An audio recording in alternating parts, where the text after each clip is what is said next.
But yeah, Matt Pope.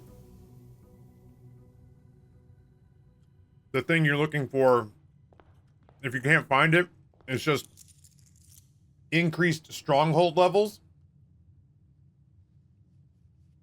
And they've got rewards going through like level 30.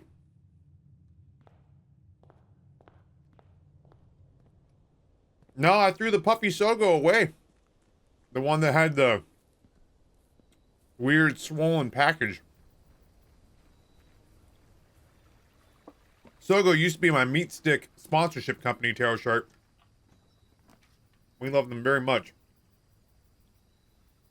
They don't pay us anymore, but I still order their product.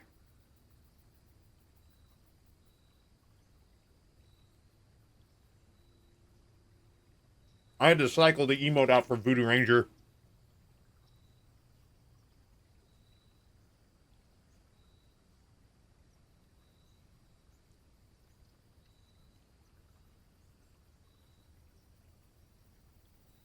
Oh shit. That's not fair.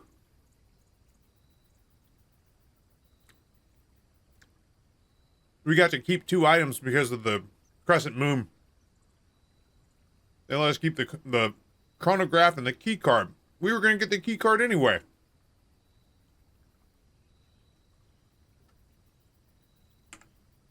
What dicks? That was a dick move on their part. Trying to figure out if I even need to go down there right yet.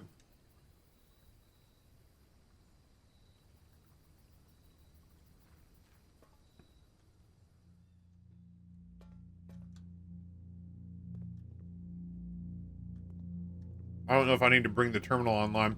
I could go ahead and start the... Yeah, I could go ahead and...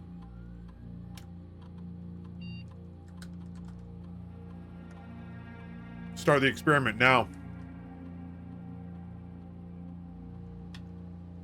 Oh, we get new experiments too. Let it be the one that lets me get rid of crates in the tunnel.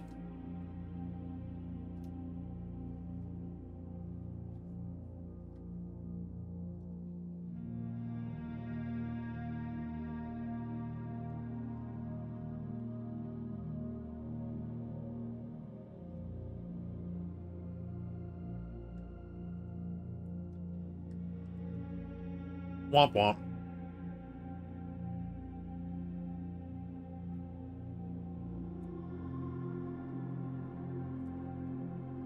I managed my packet yesterday.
These savory Sogo sticks kind of taste like breakfast sausage.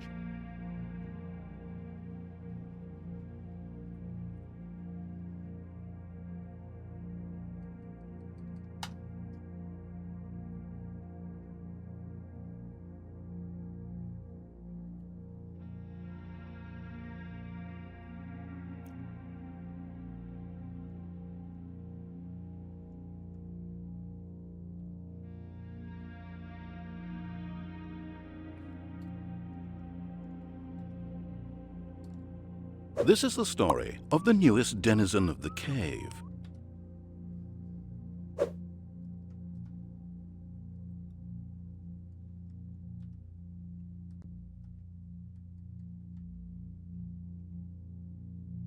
Rusty, thank you for the gift to Green Taffy.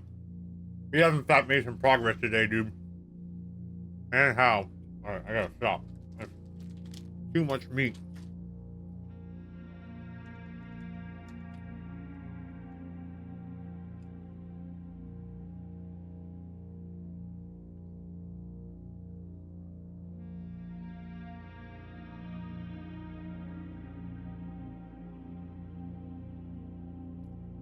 I'm too salty.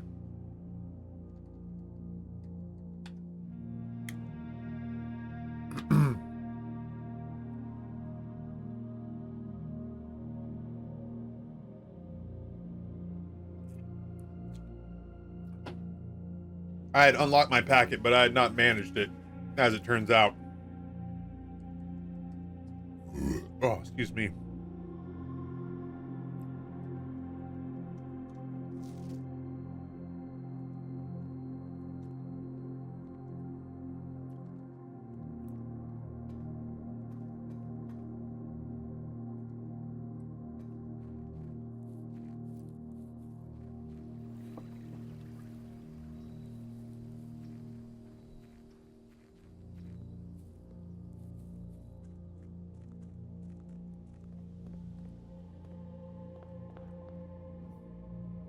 It did not show up. Yeah, it did not show up.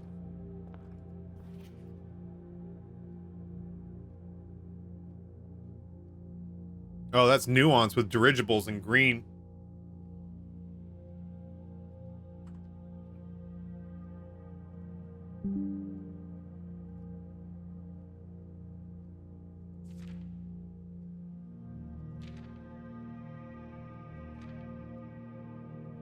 Burp.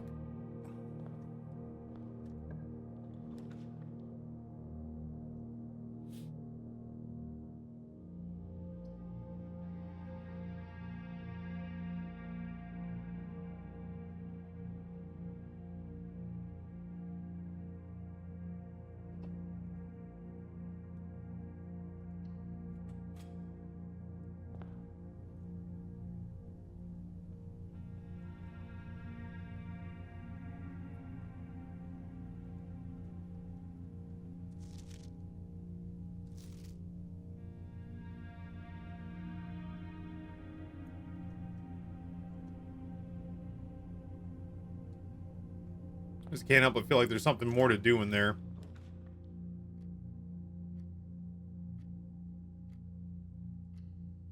We're off to a weird start, man.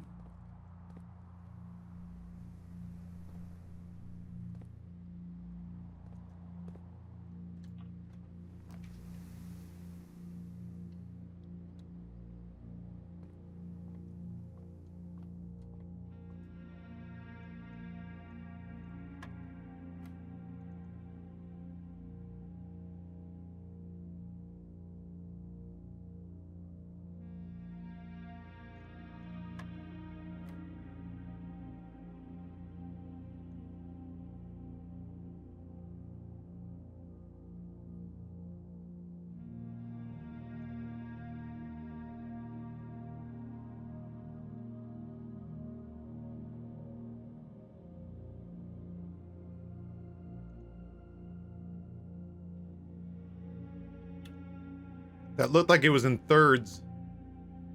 So I divided it by 3. I don't know what the fuck to do here.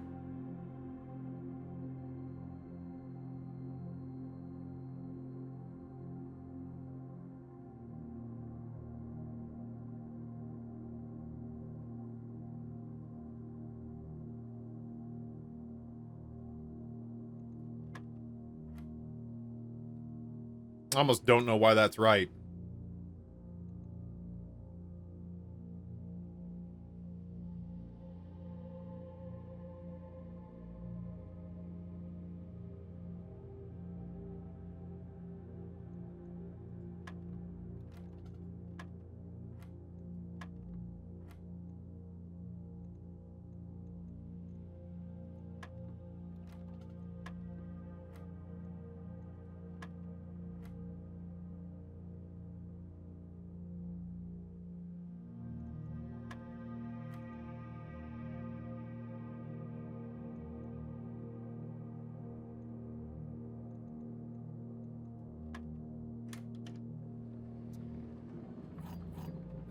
I can't tell you what I did there.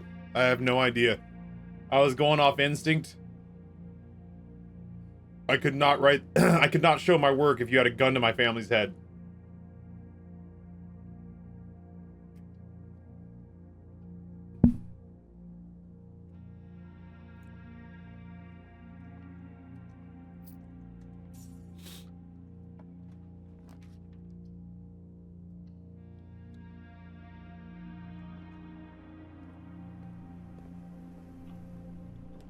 Yeah, your guess is as good as mine. Oh, I don't have the fucking gems for it, dude. Fine, whatever. Look at this. Oh, I have the shelter. Ha ha ha ha ha ha ha ha ha. Eat a dick.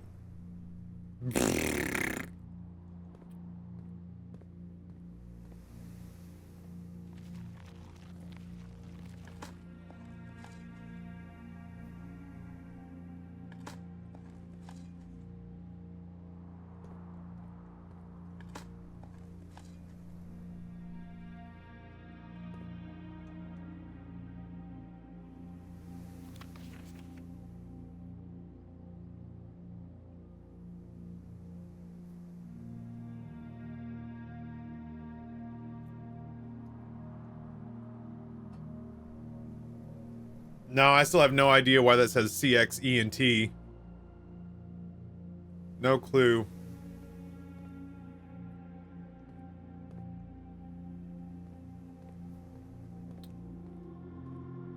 Yeah, and Babbage did not fuck around.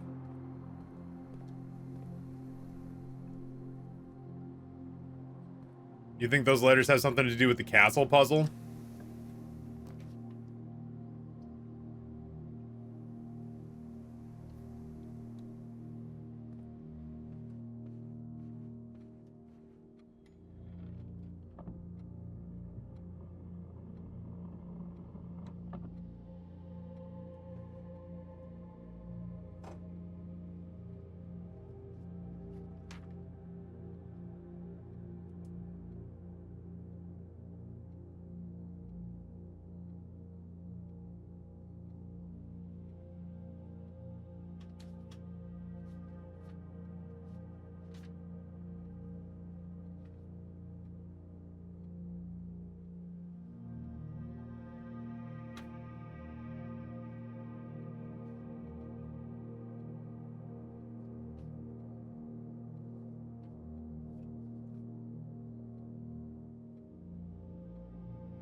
I mean,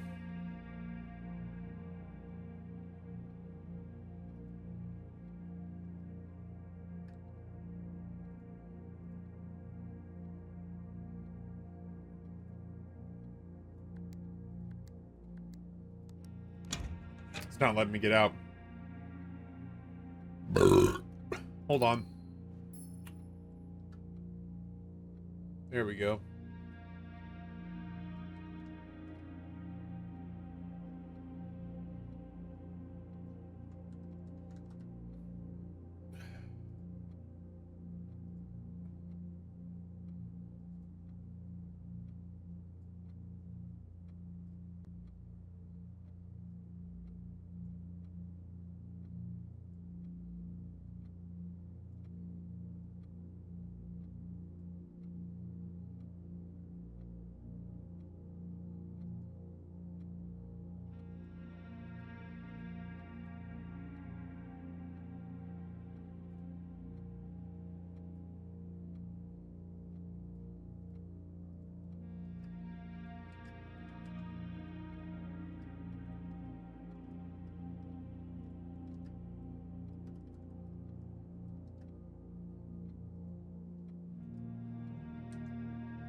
Could be like that.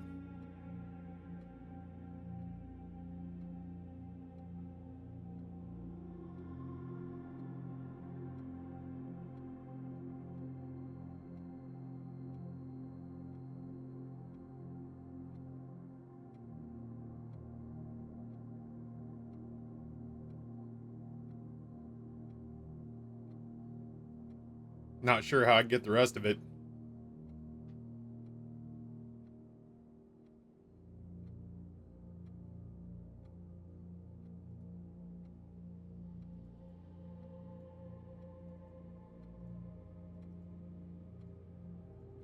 But that could be a thing.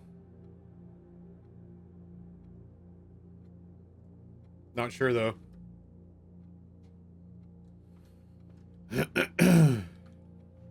Heading south. Well, they keep trying to give me the freezer.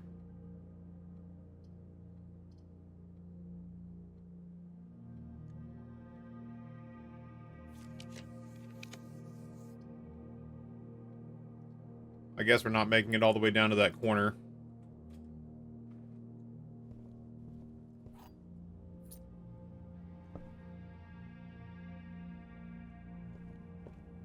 Yeah, Guffman, you might be onto something. I'm not exactly sure what.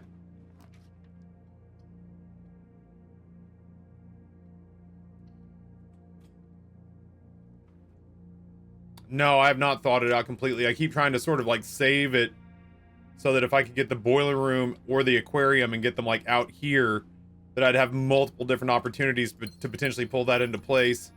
I came really close one time, but instead of coming at the furnace from this way with power, I came at it from this way, and none of the rooms connected because I was coming at it from the wrong direction. Everything was misaligned. I probably would have gotten it if I'd just come at the room from the south. Motherfucker, are you serious right now?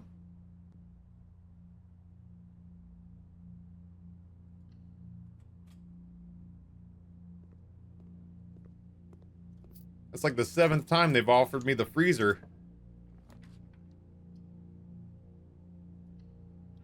Hey, Kiba, what's going on, friend? Yeah, maybe if I just take that big-ass torch in there.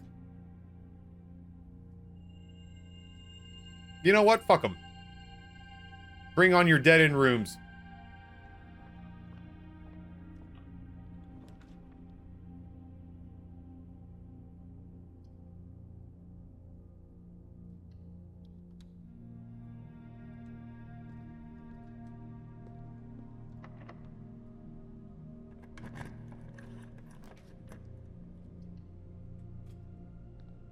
We're gonna kind of speed run this a little bit.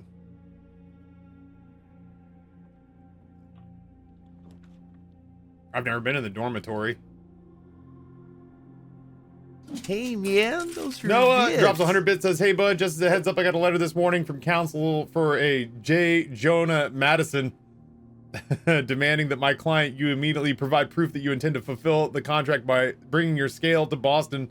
I don't know, man. This lawyer also represents Airbnb, so I ain't fucking with him.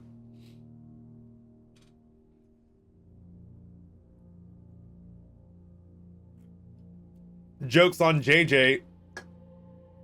I've got the super ultra deluxe card from Delta and American Express now through 99 Lives. So I'm just going to fill my bags up with 225 pounds worth of gym weight and set it on the scale.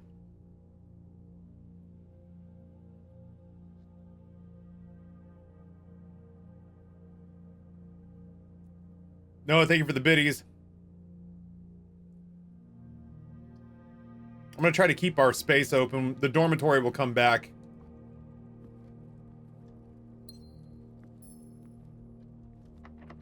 Noah, I do accept that we very much, need to start planning, and by we, I mean, I also need to start contributing on our joint St. Jude, who's it, what's it's.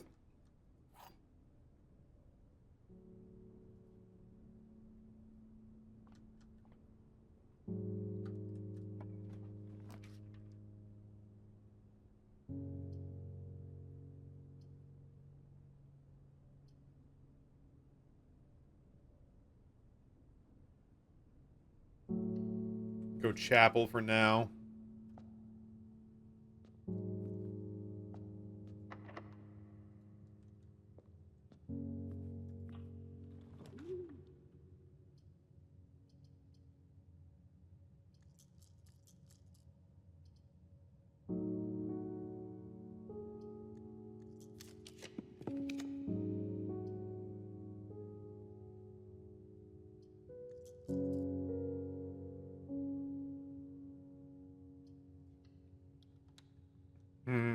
I'm gonna buy a bunch of keys.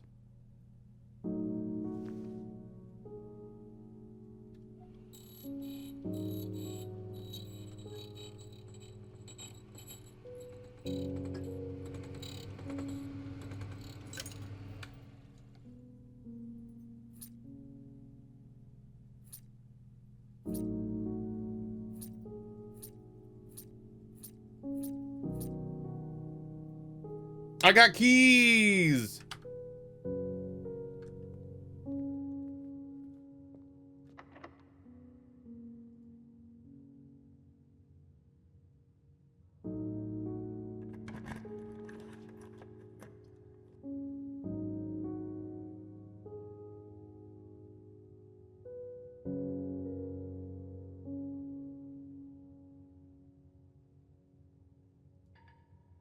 Motherfucker.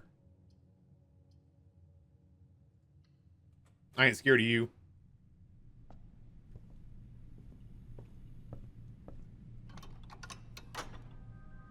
This has become a...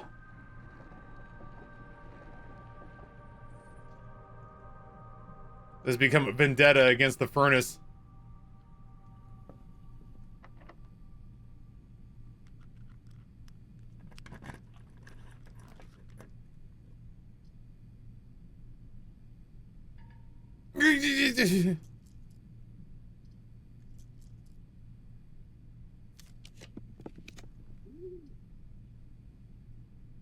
You motherfucker.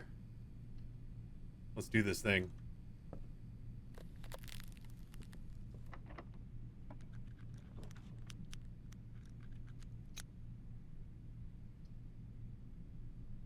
How many hallways do I have? One. No.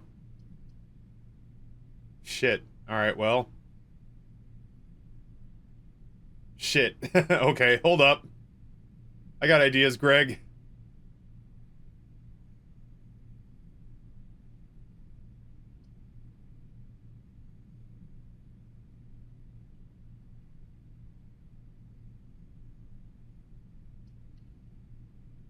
Get the torch, mess up the freezer. I can't use my money. They won't let me use my money, honey. Back to the core yard, I guess. We'll try to work our way up.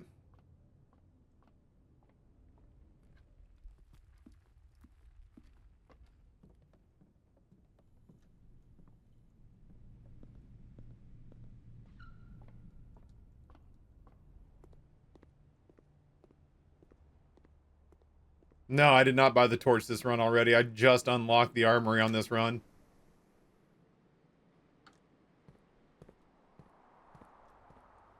This run's been trying to brick us since the start. What are we trying to do? We are fucking around trying to make the freezer furnace thing happen because we got the dead end rooms are more likely situation. Oh, thank God we got keys. I have no gems.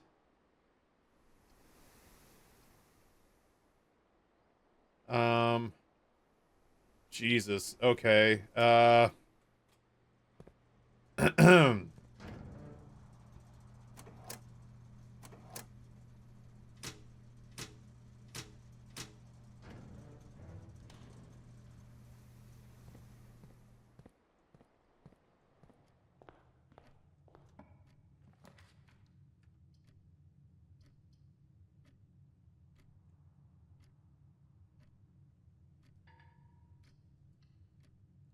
Think I'm scared of you, game? You think I'm gonna tolerate this bullshit from you?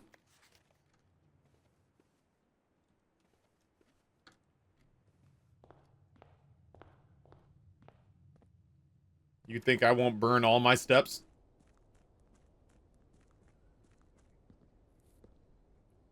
Dead end rooms are more likely because of what I saw in the observatory.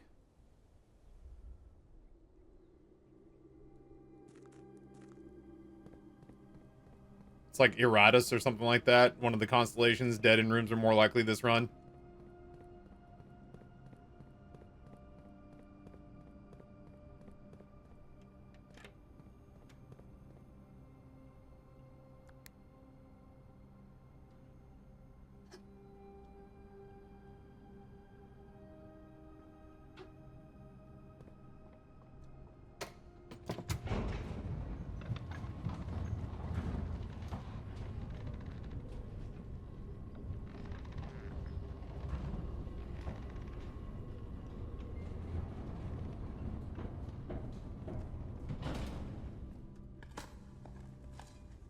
Oh, that's actually kind of huge.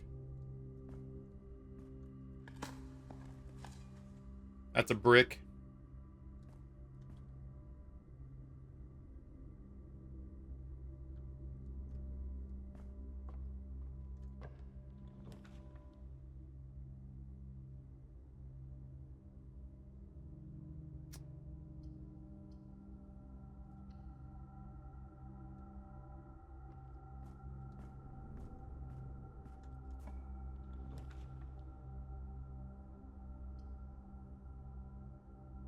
It's the wrong way, asshole.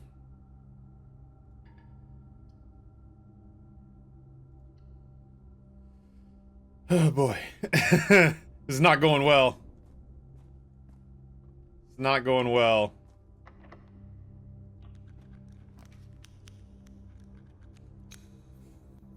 Fuck.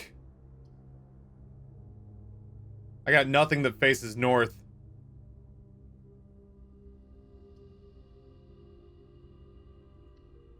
That does thaw us, but we can't dig north. Or like we can't push north right now. Like we're screwed for going north.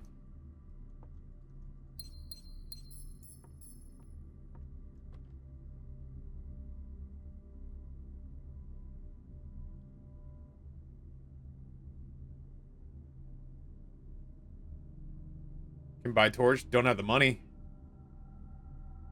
Don't have the money. How's that burger? It was, you know what? It was okay. It was not great. My family, for whatever reason, wanted Sonic, and it was just put me back in a spot where, like, I don't think I'm gonna stop eating healthy unless it's for food that's really worth it. You ready to eat seafood on Friday? Hell yeah. Hell yeah.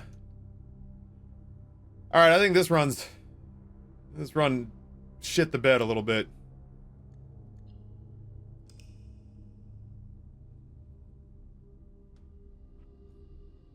Yeah. Sonic was not worth it, unfortunately. Into the break room? Sure should have. I got frustrated, though. Yeah, it's my bad.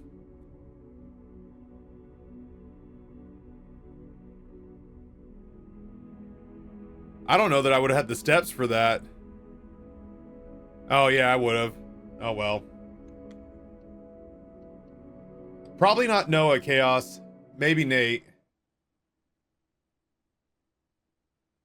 Noah's got a pretty full slate.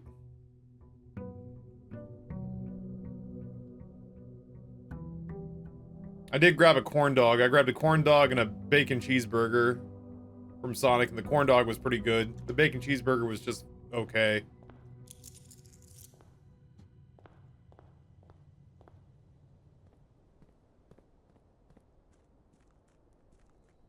I want it to be the schoolrooms. I kind of wish I'd seen the dormitory now that I realized what a turd run that was going to be. Yeah. This is a thing we're trying to do. I don't really see any reason to go in there. Maybe you should go get some dice. We ended up on the school. That's what I wanted anyway.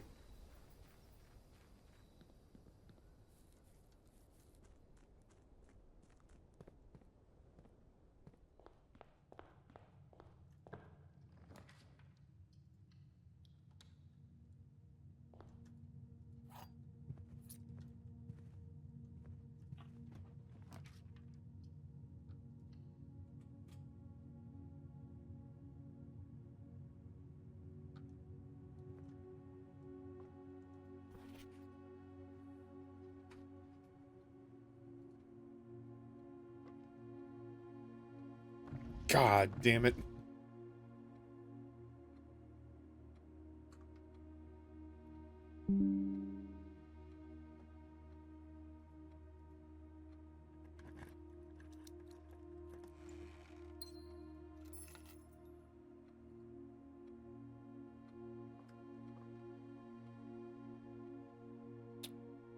Old Carrerica University.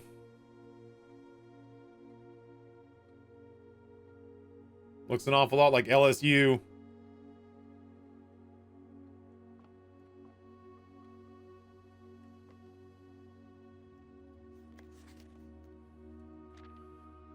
Oh, fuck off.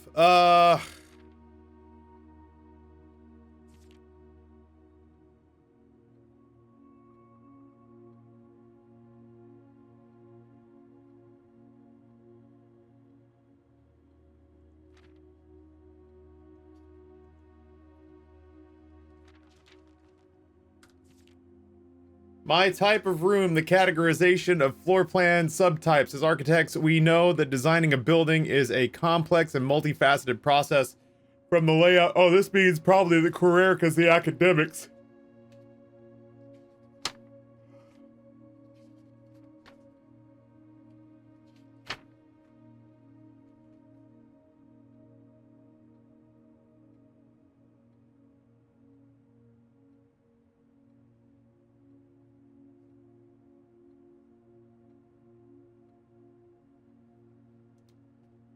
Academics in orange.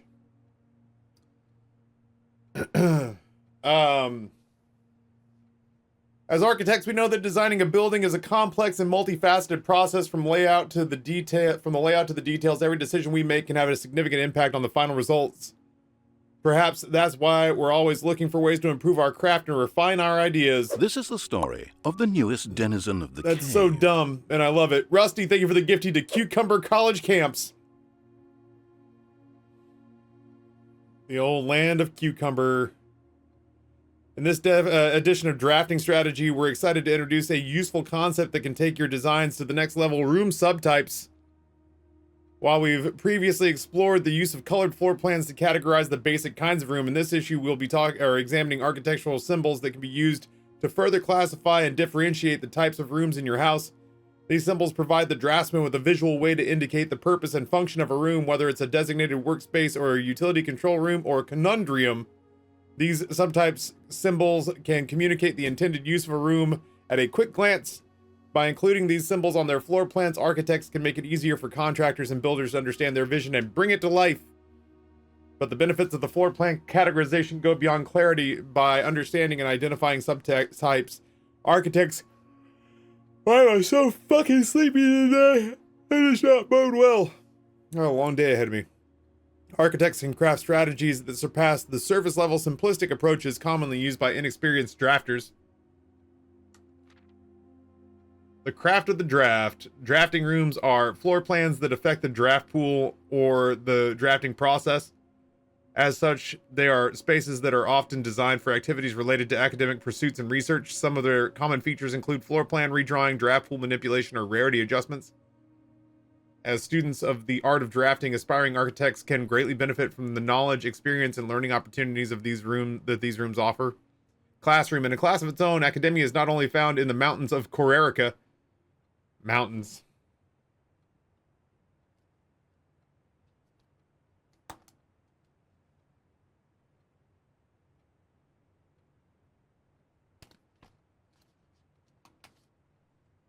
Classroom is a great example of the scholastic strategies that this type of room has to offer. Not only does it provide synergy for the other drafting rooms, but it's also a valuable source of information and knowledge. I'm so sorry. Whew. Did you know the classrooms you will find will fall under one of 8 different grades, ranging from first grade to the culmination of your academic journey, grade 8? However, there are rumors of an additional annex classroom at Mount Holly Elementary used solely for exams and student testing, but finding it has been near impossible as it requires drafting more than 8 classrooms. Well, we have 9 now. Shifting gears, far from the pristine white pages of academia, the mechanical world is a rugged industrial space marked by the symbol of the gear and stained with the grime of heavy machinery. These floor plans prioritize function over aesthetics, and the design of each mechanical room reflects this focus on efficiency. These rooms serve as a command center for estate operations, housing the control systems that keep everything running smoothly. Ducks, ducks, ducks. Boiler room is known as a power source because it provides steam power to the various rooms in the house. Steam is conveyed room to room via ducts that run across the ceiling, and power can be transported across great distances as long as you continue to string rooms together that contain power ducts. So when you're in a room, look up, there might be a duct. Did you know that drafting from a door that is steam powered will increase the likelihood of drawing rooms with ducts? No time like the future. Tomorrow rooms. Some rooms offer long-term benefits rather than immediate resources. These floor plans known as tomorrow rooms are considered an investment for the future, and they often they offer the forward-thinking architect a number of strategies. Fuck. That will pay dividends down the road. Strategic planning is critical to drafting success, and knowing when to forsake the current day's progress to set yourself up for a prosperous future is a critical decision that each architect will encounter. Time freeze. Nothing better exemplifies setting yourself up for tomorrow at the expense of today than freezer, but drafters who may not want to abandon their current day's progress will be pleased to know there are a few clever ways to manipulate frozen assets entering a furnace or sauna after drafting freezer. I didn't know about sauna. Will thaw any frozen gems or gold you are carrying, and once again you'll be able to use them. However, if you still wish to have your accounts carry over to the next day, you'll have to refreeze your assets by re-entering the freezer. If the furnace is drafted within a few ranks of the freezer, at least I know that it doesn't have to be right next to it, it just has to be close. Then the temperature will start rising and everything will melt, including your assets. If the temperature gets too high, refreezing will no longer be possible. Perplexing plans. Any architect who loves the challenge inevitably ends up drafting a few puzzle rooms in their house. These floor plans marked only with a single enigmatic jigsaw piece lack accompanying text and explanations, as if to suggest that even understanding the room's function is part of the puzzle. Some puzzle rooms, like the parlor and the billiard room, become increasingly fucking jigsaw. Become increasingly difficult as you solve them, evolving over time as you progress. Spreading your wings. The final type of room we will cover in this room is the spread eagle room. These floor plans enable the architect to spread out items among many rooms. When items are spread, they are only placed in currently active rooms in the house. The number of items that are spread is determined by the number of rooms on your estate. Waiting until your house is bigger will provide you larger spreads. Strategies that employ spread rooms are often centered around traveling and backtracking. Word from the editor. I wanted to use this segment to thank all of our readers for the wonderful mail and feedback we've received after we sent our very first issue of Drafting Strategy. It's incredibly rewarding to create something that is appreciated. It's even more rewarding to know that somewhere out there a young architect is reading our magazine and getting inspired to build something of his own that may one day in turn inspire others. When I was a child, I vividly remember experiencing the reading of the memoirs of the court's grand architect, Louisa T. Rayland. To say it changed me is an understatement. It had a profound effect on the way I view the world and the spaces within. We each draft our own dreams as child faint sketches on blurry blueprints ineligible to all, especially ourselves, and our purpose, why it is found in the hidden floor plans of our youth. I don't know. That name feels like it could be important. Louisa T. Rayland. Soy un tenedor. I'm a loser T. Raylan, so why don't you kill me?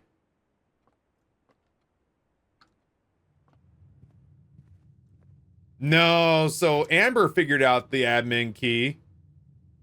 Kind of cunty on her part, if you ask me. She said she found it. I dead ass asked her. I was like, how did you come across like I basically said, like, what led you to try whatever was correct? And she was like, oh, I found something in the vault. And I was like, oh, well, I have not found that yet. I don't know why I'm so tired. Oh, this is new. The Curse of Blackbridge. By Redford Ewing.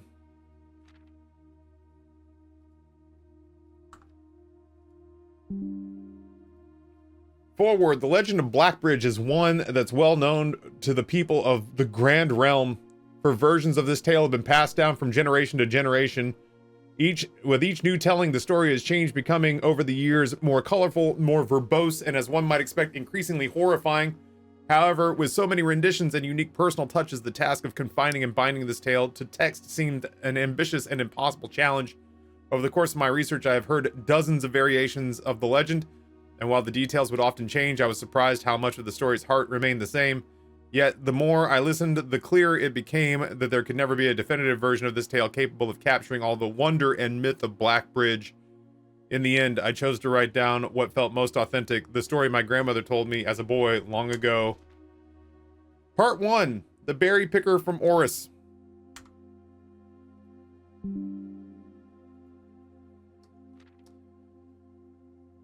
Christ!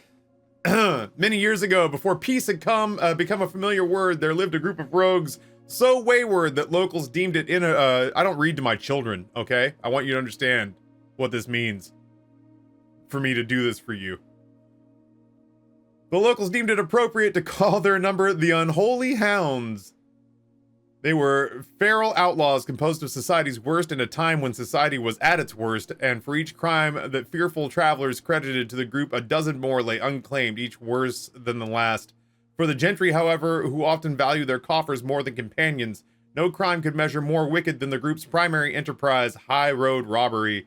One such member of this so-called band of rogues was a boy of 13 years, Jesper, who had not been lucky in life, having lost 2 brothers to war and parents to famine. In the years of hunger that followed, Jesper lived in a gutter behind the churchyard, relying on the nourishment of scurrying bugs and weeds harvested from the cracks and alleyway to sustain his pitiful existence. It is not surprising that a child aiming to escape such hardships would take an easy road out, an easy and well-traveled road paved with temptations leading out of the city and into the gentry lands, where loose purse strings entwine with the strands of salvation and glisten equally with the hope of opportunity. It was this road that eventually led Jesper to the end of his youth, a hidden cave at the bottom of Black Bridge Canyon. It was where he met his surrogate family and saviors, the notorious gang of godless outlaws known as the Unholy Hounds. Despite the hardened circumstances, Despite the hardened circumstances that led him to this vocation of banditry, Jesper was surprisingly tender-hearted and was often teased by the group for being too kind for such an ignoble life. For this reason, Jesper was assigned the innocent role of berry picker. It was not just innocence that set berry picking apart from the gang's more wicked undertakings, for it was the only duty performed without the safety of night's concealment. Jesper, no stranger to solitude, did not protest when he alone worked while the others slept soundly, tucked away at the cave at the bottom of Black Bridge Canyon. On one such occasion, Jesper decided to get an early start. He left the cave, berry basket in hand, and set out into the woods before the morning sun had even brushed against the tallest treetops. It was colder in the mornings, but the headway dawn afforded meant Jesper could reach the furthest most berry patches without worry of being chastised or tarried upon his return. It took over 3 hours on foot to reach his destination, and along the way, Jesper had passed by many a familiar bush, all priorly pillaged and so bereft of berries that one would have to dedicate several months in earnest examination before finding a single one. Jesper was patient, but even patience has its limits. He was confident that even accounting for the time lost to this long stretch of travel, his efforts would be well worth the pains. Surveying the patches in this new grove surprised even Jesper. The red dots suspended among the leaves seemed as numerous as stars in the night sky. Upon seeing such a bounteous sight, he clutched his berry basket tightly and nearly toppled over out of joy. Once he had regained his senses, Jesper quickly made a decision. He would not reveal the location of this newfound treasure. Instead, he would earn the respect of his confederates, who upon seeing his yield might attribute the success to hard work. Smiling at his plan, Jesper set off to fill his basket and was making steady strides in the task when he heard the sound of thundering hooves interrupted him.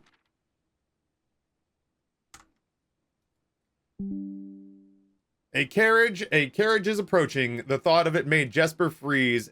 Had he been so enchanted by his discovery that he had neglected to observe his surroundings? How could a roadway be so close? He ducked down and crept toward the impending sound, hiding behind one of the larger bushes nearby. It was only a moment more before the sound source revealed itself within 50 paces of where Jesper hid. An elegant carriage with gold trim came soaring around a corner of trees, led by 2 beautiful white horses and conveyed by a stern-looking driver. Seated atop the vehicle, flaunting the most sophisticated regalia Jesper had ever seen. It was not just any carriage, it was a royal carriage. Even without having witnessed such a sight before, Jesper was certain the sight had so transfixed Jesper that he stood awestruck, unable to tear away as the carriage approached. The little concealment the bush provided was soon proven unequal to the driver's lofty perch, and upon spotting the boy, he pulled the reins with such effect that the noble steed slid to a sudden halt with precise control. I'm reading us a bedtime story on top of already being tired.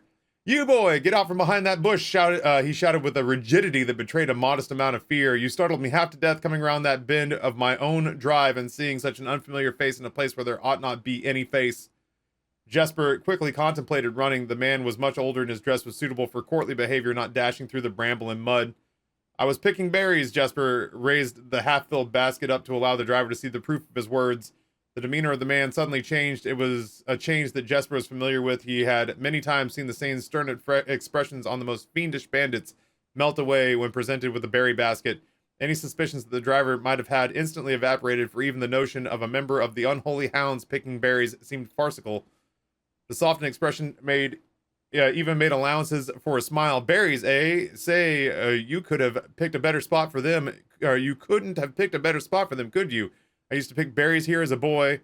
Jesper took his cue to finally step forward out from behind the bush, proudly brandishing his basket. I know, and what luck I found them. I've only just begun picking, and look how many I have. It would have taken me fourfold the time back home to procure this number.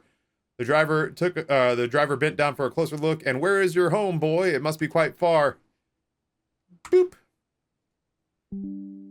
Jesper replied with a scripted response. A little south of Tanner Fork, just past the burnt woods. My God, that is far. You couldn't have come all this way only this morning. It was true. Tanner Fork was an exact opposite direction that Jesper had traveled. And while the response would have seemed perfectly reasonable in a location closer to Blackbridge Canyon, he could see why it might seem less believable here. Sir, I've traveled much farther for much less profit. I dare say there is no distance yet made by man that would not be worth undertaking for a prize such as these. Surely you have tasted them for yourself. Jesper felt happier with his response as it seemed to amplify the man's smile. In my youth often, but perhaps I took it for granted because I never had to travel very far, and even then my father would always drive us out here in our carriage, so I'm ashamed I have never walked such a stretch to earn an equal reward. It was Jesper's time to smile. Then let my efforts reward us both today. He raised the basket higher. A taste in memory of your youth, sir. Oh, Christ on a cracker. This guy writes more than Stephen King when he's on cocaine. The driver chuckled and removed one glove, bending over the seat to reach down to the basket, and at that moment his fingers touched the first berry. The dagger, in turn, met his throat, cutting through a superficial layer of skin and drawing blood. Jesper caught the man's startled eyes, and for that taste, I will have your purse, sir, in memory of my youth. Jesus, Jesper. The driver's arm had gone stiff, his chin raised and trembling, more frightened than he'd ever been before. Whether unable or incapable of speaking, he did not respond to the boy. Perhaps he did not think his jaw could afford to be engaged at this particular time. Jesper let the basket drop, freeing his other hand to probe the man's pockets. Do not mistake me, sir. I will not kill you if you give me no cause, though I will admit the thought of taking your carriage and leaving you the indignity of walking appeals to me. Unable to find the purse in the man's coat, Jesper pivoted to search the seat under him. Why have you no purse on your person? The driver slowly raised his hand cautiously, pointing towards the carriage door behind him. Jesper lowered the knife's edge to a small degree to allow the man to speak, which he did in turn softly. There's a lockbox in the carriage. Well, come down and grant me the courtesy of sparing your life and binding your hands, a concession I assure you of my tender heart, for it would be much easier to slit your throat. The man started to comply, slowly lowering himself from the driver's seat of the carriage. Once down, Jesper guided him away from the carriage to a nearby tree where he instructed him to get on his knees and put his hands behind his back.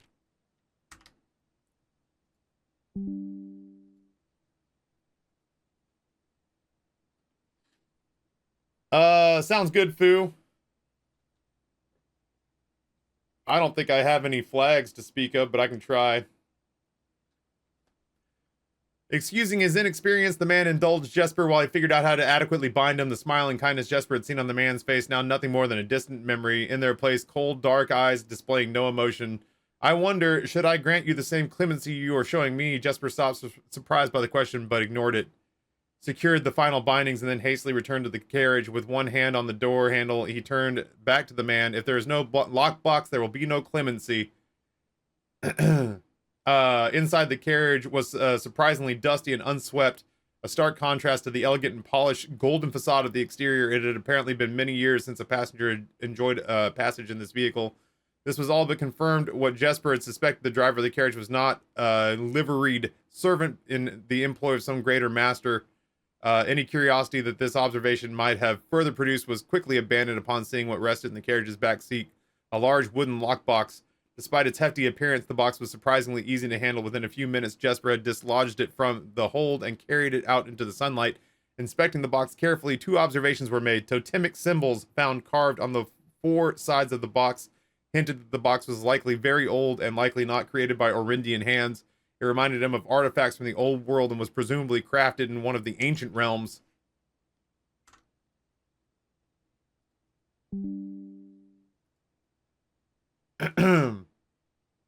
Secondly, the box was secured by a rusted yet robust padlock and would not open easily without a key. Jesper looked over to see the driver quietly observing from his indentured position. Perhaps you have a key you can provide me to open this box? Without emotion, the driver replied, there is no key to that box.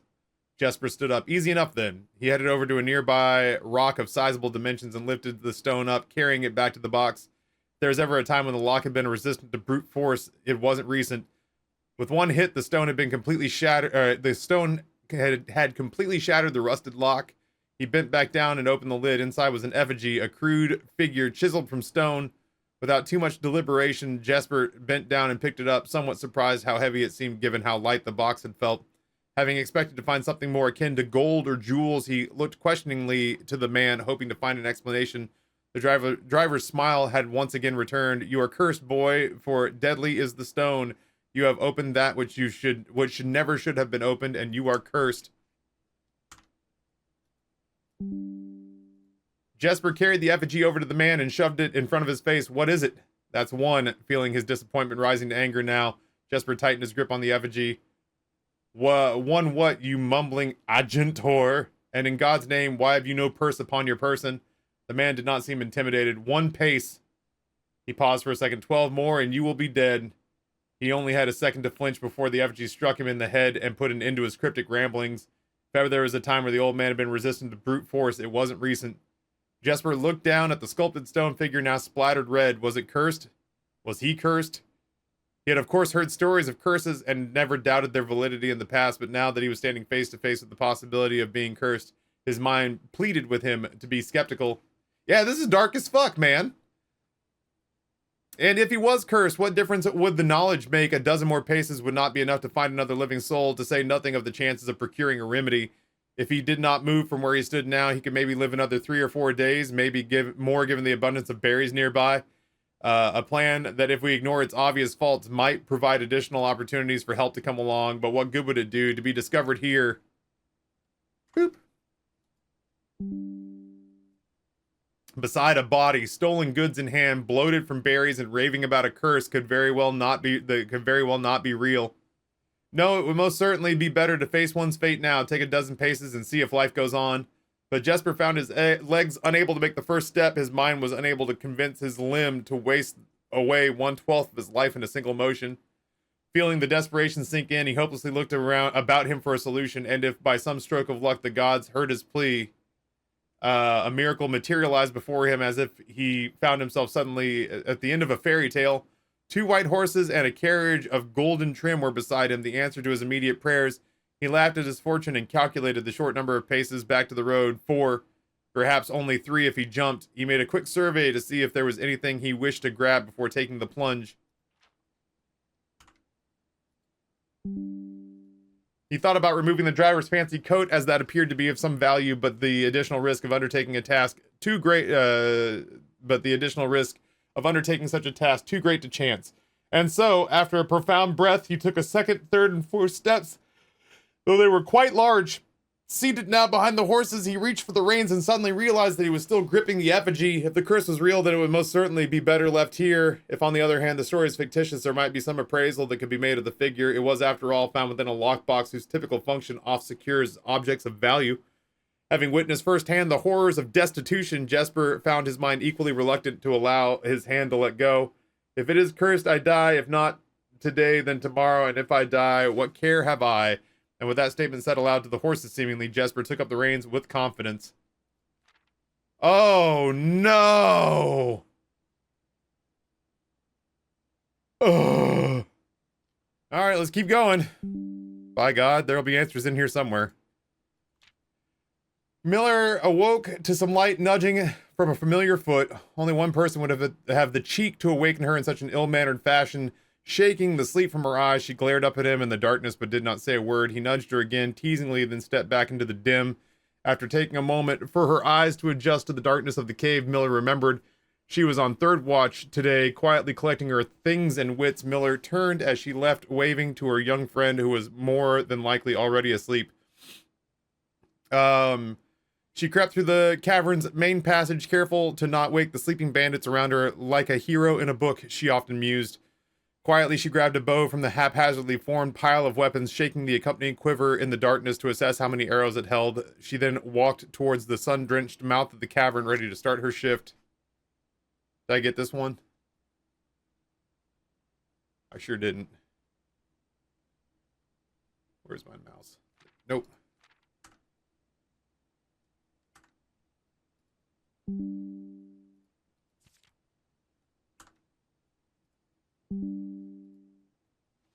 Above her, in one of the few trees found in the canyon, Miller could see that Ravia was already posted. She waved and Ravia waved back. Calling out to each other was strictly forbidden. Anything louder than a gesture in the canyon was forbidden. When Miller reached the tree, Ravia lowered a braided rope and pointed to the ground behind her. Miller turned, following the finger, and saw a pail of water resting beside a nearby log. She turned back to Ravia, nodded, and secured the pail to the rope. The pail went up first, and in turn, Miller followed. Ravia reached across to grab the water. Miller leaned back to give her space. There was not much room for maneuvering in this tree post, a necessary concession for the concealment that the outpost demanded. Ravia tilted the pail to her mouth, dramatically illustrating how thirsty she had been. Miller laughed silently as water poured out, splashing onto Ravia's face. It was a bit too daring and noisy of a joke, and had the others been around, they would have certainly been scolded for the unwarranted sound. But Miller appreciated the efforts Ravia took to verbalize the silence of the morning. They had been on third watch together for over a month, and during that speechless time, their friendship had grown into something special. Affection was unsurprisingly scarce among the unholy hounds, and she had felt camaraderie before, but of course intimacy never. From the elevated vantage, the girls could see both the concealed entrance of the cavern as well as the clear view of the bridge that spanned across the canyon. Black Bridge was the link between the gentry lands and the northern mountains, the overpass that connected Orris to Reddington. To the city-faring travelers of the realm, the bridge was an unavoidable crossing in the day. The task was to ensure that travelers passed by without stopping at night. The task was ensured that they do. Like most of her band, Miller preferred the night. The biting glare of the sun was tolerable to might be tolerable to farmhands and bricklayers, but to cavern-housed bandits, it was a source of constant annoyance. In the day, there was no shroud to conceal her expressions, nor to hide her thoughts. She felt exposed. Ravia touched her elbow and pointed up. Miller, striving to suppress a budding smile, subtly shook her head in response. There were many signs that the unholy hounds used in lieu of words, but the two of them had developed an extended vocabulary, gestures quietly forged in the shared solitude of their month among the branches. She watched as Ravia shifted, placed her palms flat on the floorboards beneath them. Miller knew what she was trying to say, but shook her head for a second time. It was more fun to pretend not to understand. Ravia rolled her eyes and turned away, looking back into the canyon. Squinting through the leaves, the two girls held still, watching and listening. It was not long until Miller, too, heard the sounds of approach. Ravia held up two bent fingers, and a few moments later, two men emerged from the bridge's southern end. They were dressed in familiar uniform, long gray coats with black facings, white waistcoats, and black tricorn hats. They belonged to the local patrol, the Black Guard. Although not an everyday occurrence, their presence at Black Bridge wasn't an unusual sight. Typically indicated an important traveler's impending passage across the bridge, information that the girls would promptly relay to their leaders as soon as the coast was clear. But this report, while exciting, was rarely acted upon. In Miller's 5 years in the Unholy Hounds, she had never once seen a carriage taken in open daylight when the Black Guard was nearby.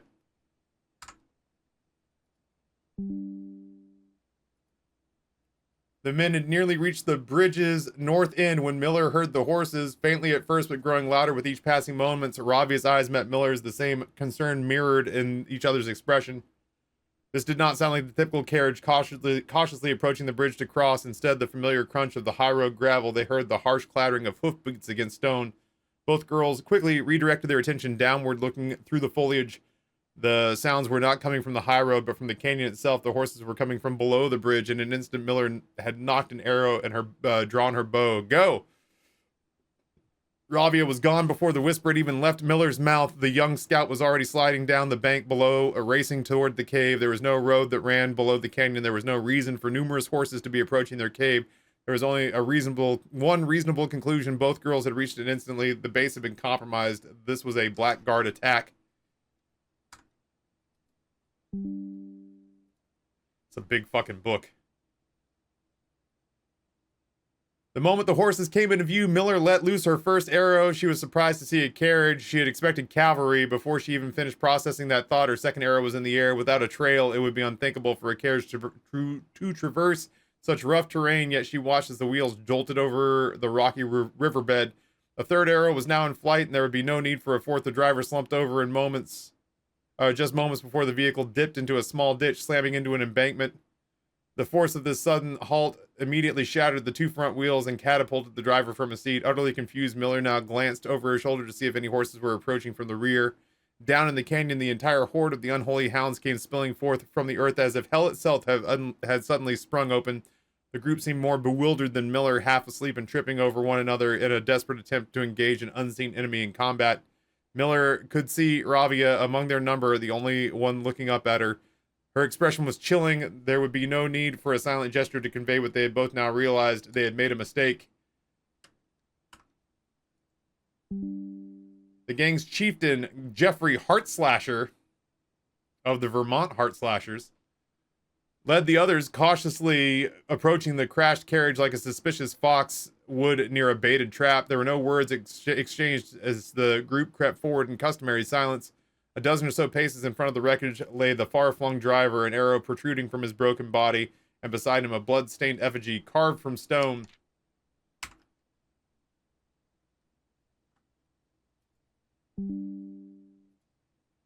Miller was inconsolable. Jesper had always been her favorite. He had always shadowed her in the night, clinging to the hems of her every move, the way a child tails behind an older sibling. Tender-hearted, she had always called him, though deep down she had known this wasn't quite true. His appearance of gentleness concealed a raw, resilient durability that emerged in the most perilous of situations. He had been a flower among the nettles of this cave. He had still had the thorns, honed by a grim past and a hundred hands of misfortune. They buried him in the darkness in the back of one of the large cavern rooms. He was interred with a berry basket and a silk handkerchief that he had treasured.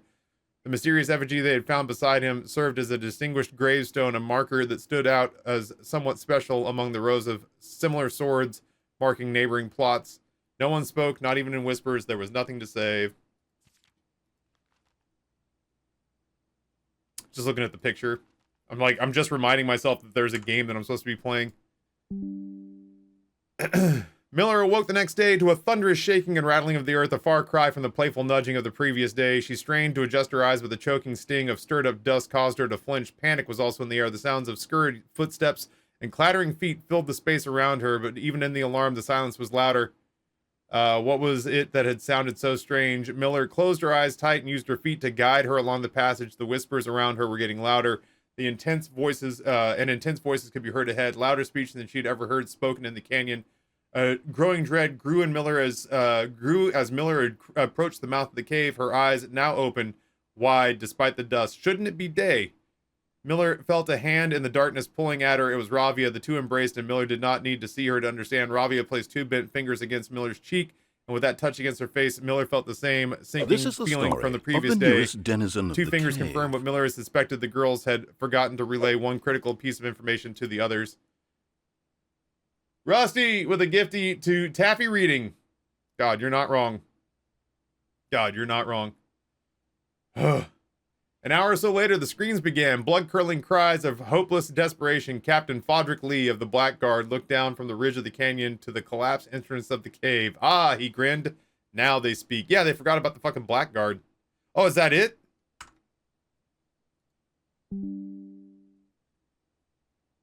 Jesus.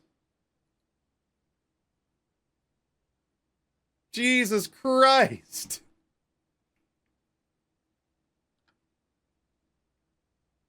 That's a heartbreaking story.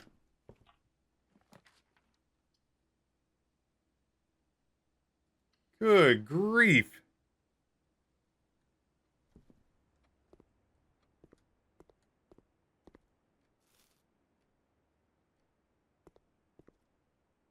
I can't wait for Rory to read that. That's going to be a fun thing to deal with.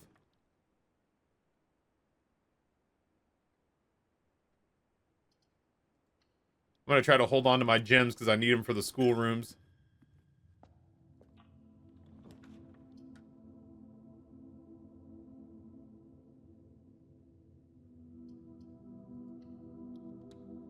I want to pull the classroom, but I don't want to bury a whole bunch of leads. That's true. The classroom does give us redraws. I got to remember that. I do forget that from time to time.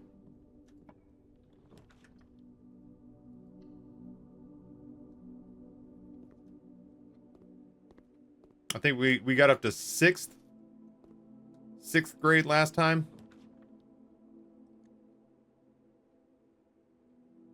I feel like the commissary would be a good one here. Let's just buy a bunch of stuff and then we'll work on trying to push. Oh, Jesus. We'll try to push classrooms out the other side. Gems are good too because we need the gems to open up the classrooms.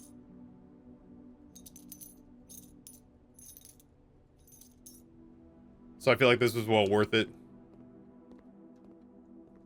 Hey, Rusty, thank you, dude. I haven't had lunch today, chat, but after stream's over, I think I will have a, for the first time in like months and months, I think I'm gonna have a thing of instant noodles.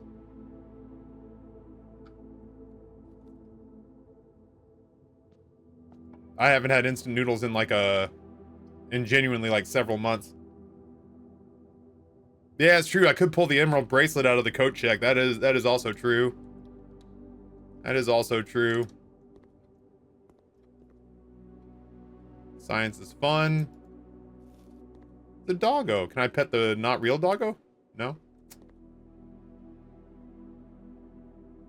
Yeah, Rusty bought me a whole bunch of like legit ramen noodles. Like the entire package is in Japanese. And I have yet to try any of them because I got them like during the height of like, holy shit, I gotta lock it down. Yeah, book's done. Book's done. I'm gonna backtrack and try to put us back in the entrance hall and see if I can put some classrooms down there.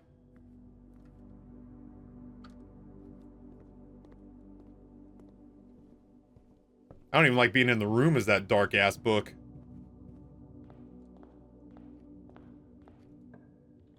Yeah, the bougie nudes.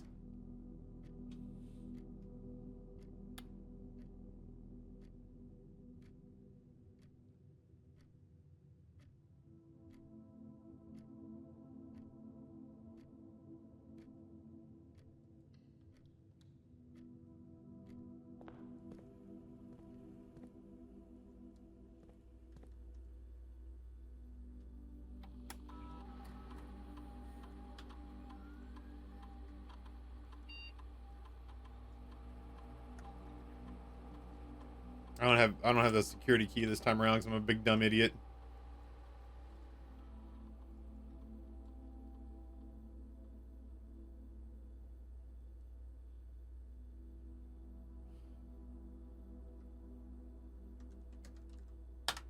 I think it's okay to start an experiment now.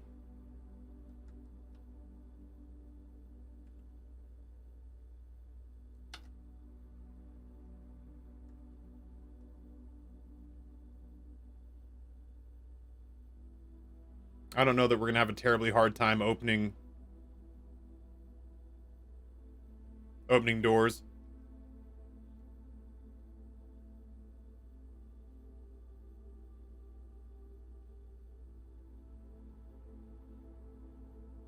For each different antechamber lever you pull, unseal one of the antechamber doors. Yeah, that's how it works.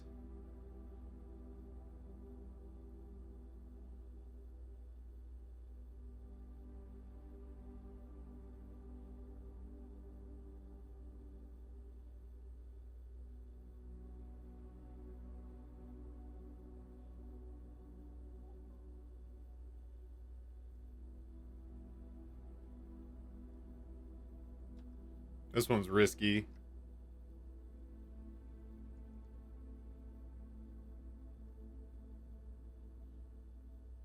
This one's risky. Let's hope we find more keys, I guess. I find keys, I may just leave them on the ground. Poor ejemplo.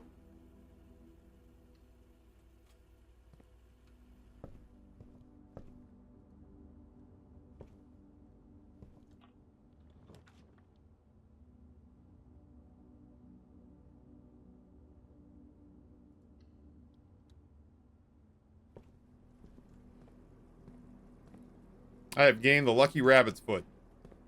Oh, yeah? Well, guess who's still got a key, you son of a bitch? 2 keys at that. Oh, I still don't have a shovel, though. God damn it, I'm gonna lose my keys. No, screw it. I know that the empty closet could go there and it would work nicely. But we are trying to place the schoolhouses, the schoolrooms, and it is very difficult to get that many classrooms placed. So, as much as I'd like to take advantage of being able to access, as much as I'd like to be able to take advantage of being able to access the empty closet, getting another classroom put down sounds more important right now. Skadoosh. I'm actually going to leave that key there for the moment being.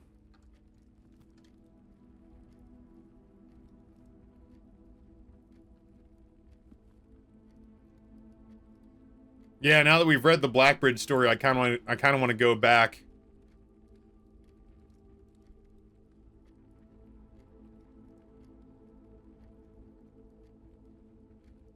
I kind of want to go back to the admin room and try, like, Jesper and stuff like that. 6th is the highest I've reached Zoogie.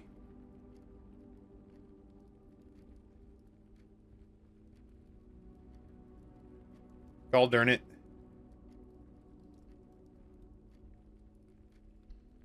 I'm gonna set this down and then I'm gonna leave the keys here.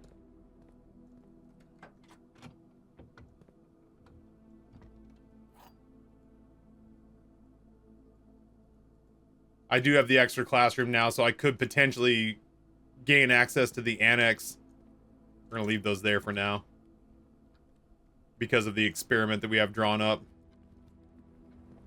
Lots of walking. I would love to pick up running shoes somewhere, maybe by drafting another red room.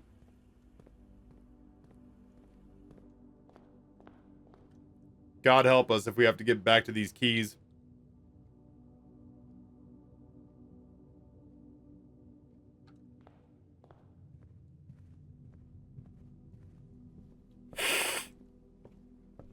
Sad bastard book.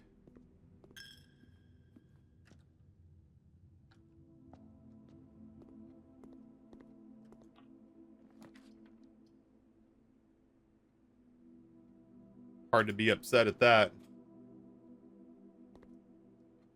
I've seen this one. I forget what the hall pass does. It's only the second time I've ever seen it.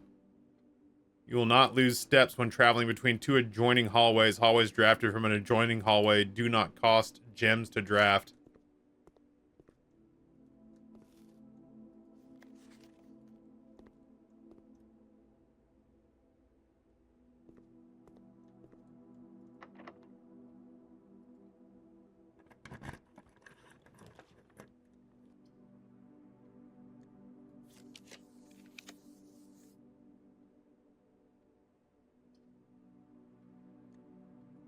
Kind of want to save the passageway. Mother effer. I mean, I ain't mad at it. This is as far as I got last time. This feels promising, if I'm being honest.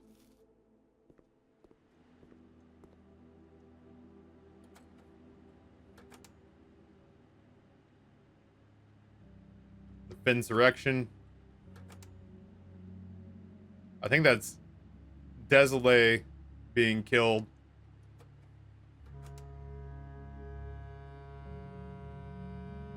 That's the new king being crowned, and then what is them tearing up the railroad tracks?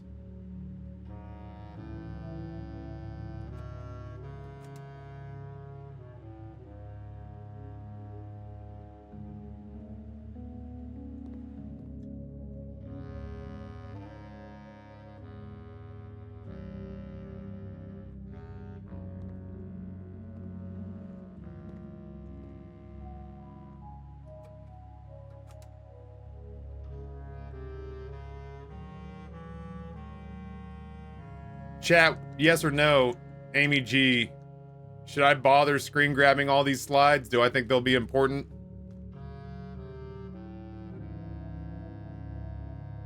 Magnum, what's going on, homie?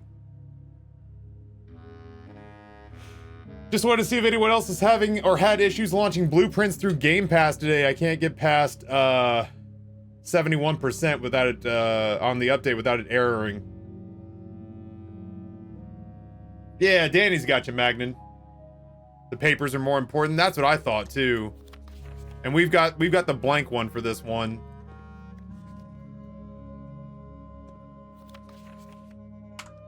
For the process of elimination, I will grab all the kids' ones off of this one, because we never really stopped and figured this one out.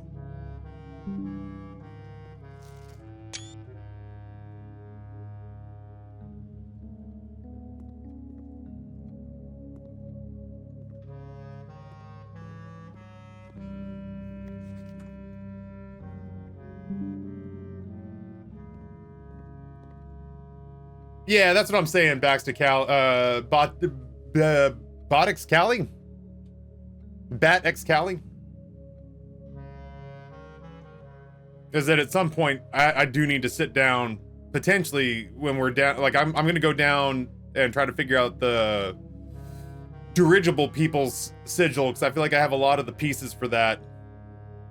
But while we're down there, we may sit down with the kids' worksheets, history worksheets, and really piece together all the information that's in there. Here goes our last key for now.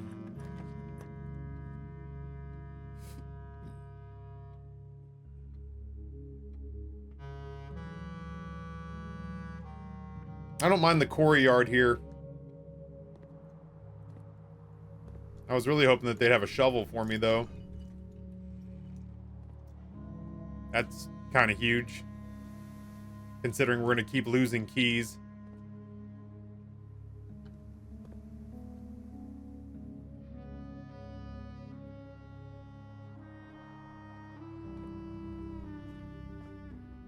I kind of want to draft a red room here. It won't let me. It won't let me. Let's put it that way. I think I'd rather have the morning room than the casino. The gyms are super important right now. Shovel? Would have been nice. Would have been nice. I see a red room and I want it painted black. No colors anymore, I want them to turn black. Well, I see the girls walk by dressed in their summer clothes. I just like the connectivity of the secret garden. Plus, we are really burning through steps with all the bullshit that I'm trying to do right now. So if we are backtracking and we just see a shitload of fruit floating around, that could be great for us.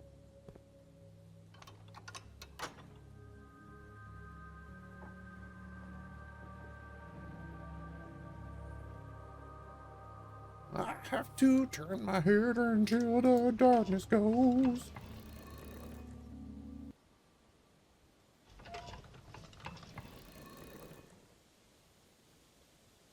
Yeah, I'll check it. I'll check if we roll back that way.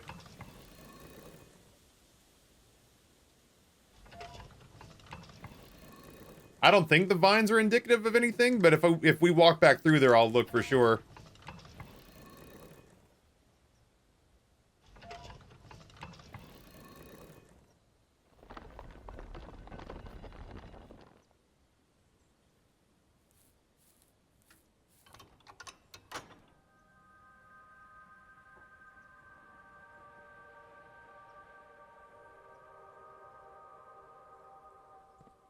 Kicking myself for not making that the experiment. Damn.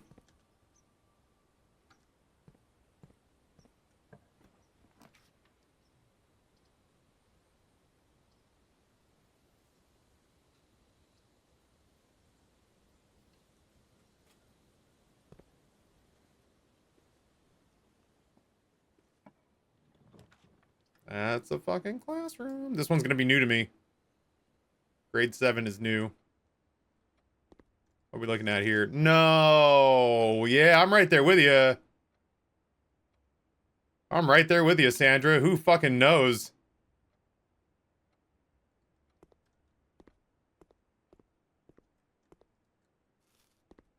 Who fucking knows, Sandra? What the fuck?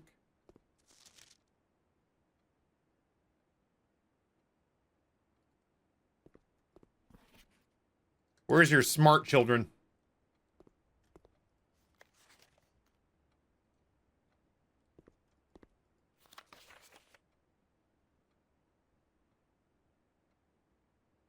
I don't know what the wavy bullshit is.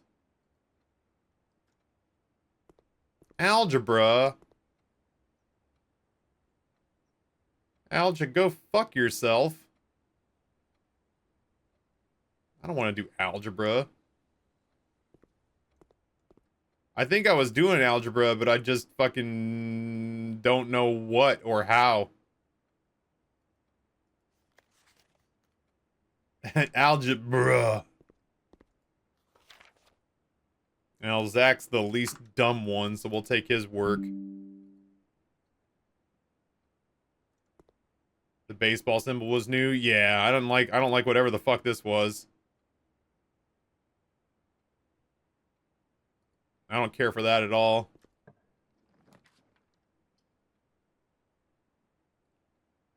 That's a great place to put passageway. There's just no getting around it. That's really good. Might you take them all? Process of elimination? Yeah, I guess. Ugh.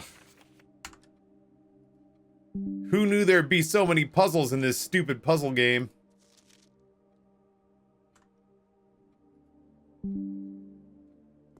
Alright, we got them all. I hope you're happy now. I need more keys. I don't want to have to walk all the way back for the ones that I left behind. That's technically keys.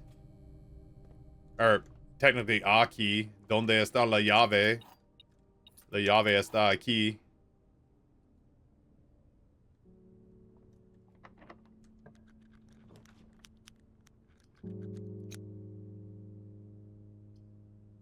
One, two. I only have the two. I guess drawing room it is.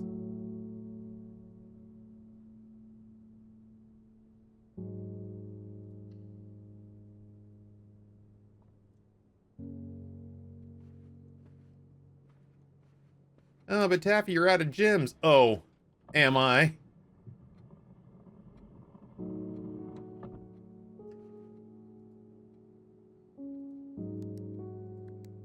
Don't mind me while I just spend the crown jewels.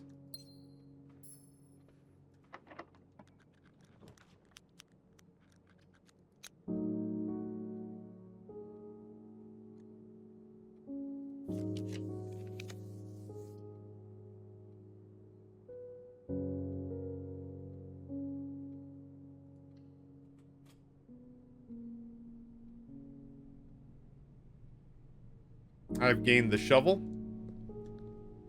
Oh, Billy. What a pickup. What a pickup, because we're going to have to run back and get a whole bunch of keys.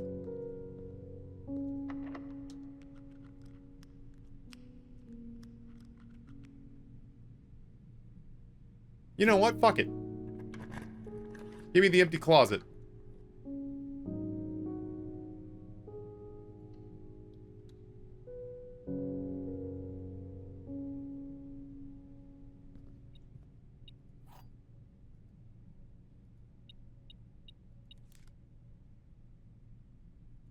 Well worth it, I think. Well worth it, I think. We just got to keep our eyes peeled for fruit on the way back. Maybe place the kitchen. Maybe we just bust through the antechamber. I mean, that door's open. Yeah, fuck it. We're going to bust through the antechamber. Maybe we get to put down the dining room. I did not open that like a fool. I really kind of wish I had. I gotta keep doing that in the beginning, opening that up. That's just open, huh? Neat. Well, here's my 8th. This will be the first time I've ever made it to the 8th classroom. Oh, this is gonna help so much with that shit that I wasn't understanding. Learn erogen. Is that a sandwich? Some wacky ass looking bread. I want wacky ass looking bread. Dog.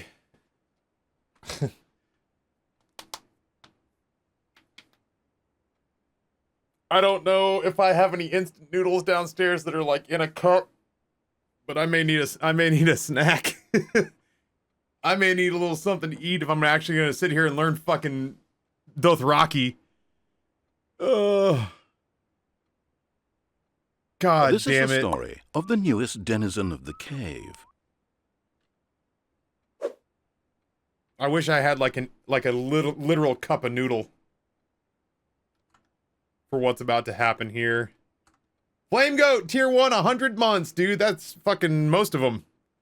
Couple days, though I have to find a place to stay on Wednesday night. I planned poorly.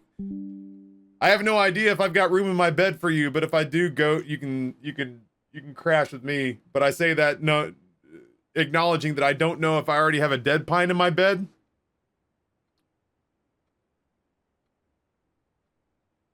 Either way, dude, we'll be flexing next to each other in a couple days.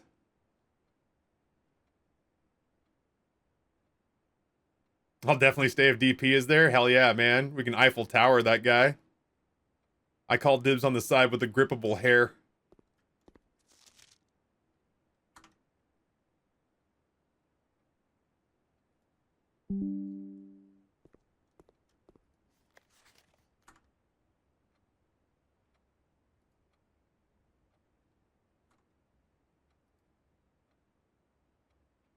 Did I get that one? I did get that one. It just didn't make the noise.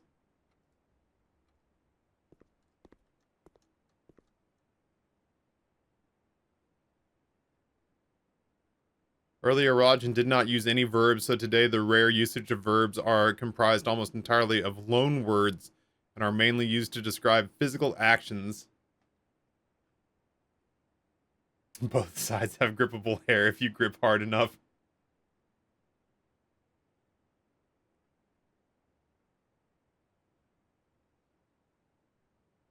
Yeah, when we get there, Flame Goat, let's figure it out. If I can help out, I would be more than happy to.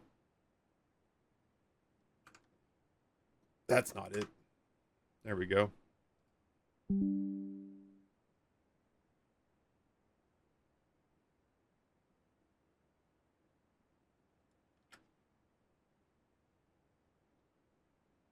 So much of my screenshots to just that Blackbridge book now.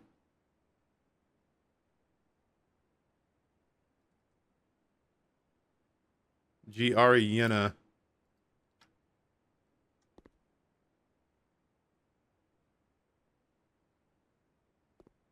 Oh, shit.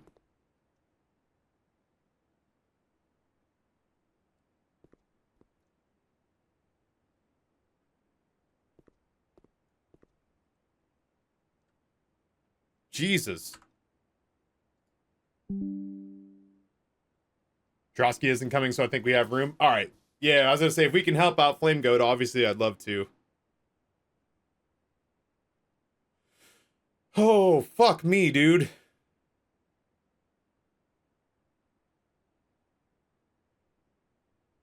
Sham, what's going on, friend? This is a lot. This is a lot.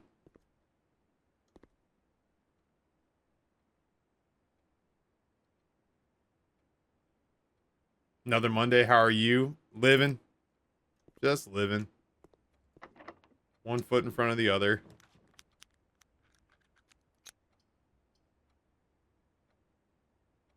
Yeah. Anything in the filing cabinet? No, those have only been able to be, I mean, like, maybe, but those have typically only been opened up with keys.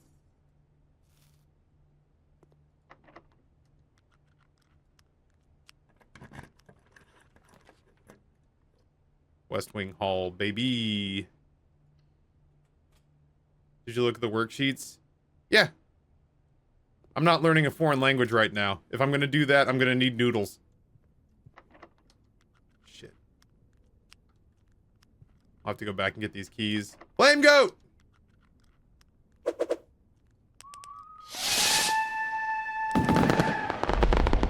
10 gifties, I Woods TV, Davy Jones, Suki Ninja, McWimpy, Alliance says Rawr, M Jewel, Cardane, Legends of Seven, Ice McGlabe, and to Crab Lord. Thank you so much, dude. I appreciate it, because we are, if we creep down into the 300s of subs, man, I'm just gonna fucking cut off my own balls and eat them, and that'll be my last stream. So 10 subs, the correct direction. I sure appreciate it. Because I don't want to do the ball eating thing.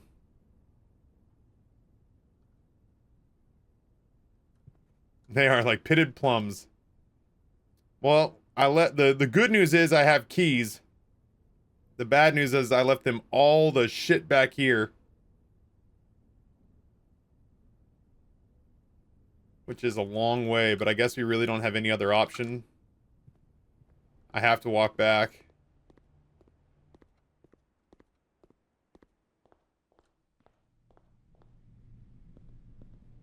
Stupid gymnasium.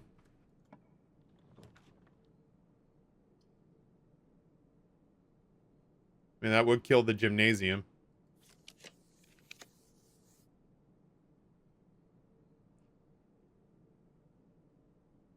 I'm feeling saucy. What item did you give me? The telescope? You fucking suck. How about that? That do anything for you, game? You feel that? You fucking suck. Yeah, the shoes are nice here, for sure. God damn, that actually took me by surprise. Oh, yeah. Target acquired.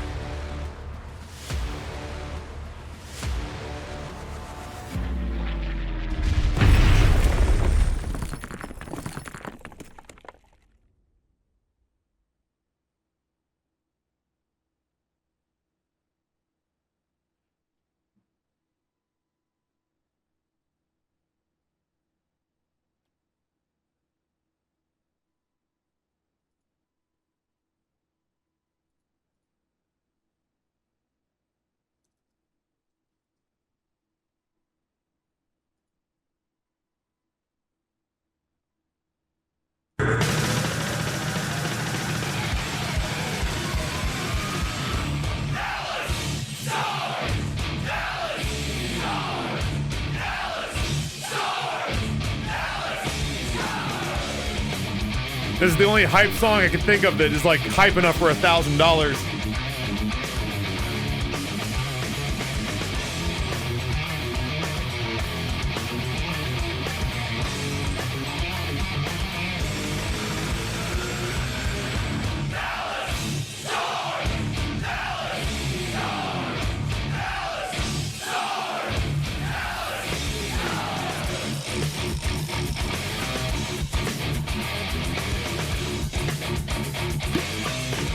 Dude lost so much weight now he just looks like a fucking lollipop. I got a big ass head on a tiny body right now.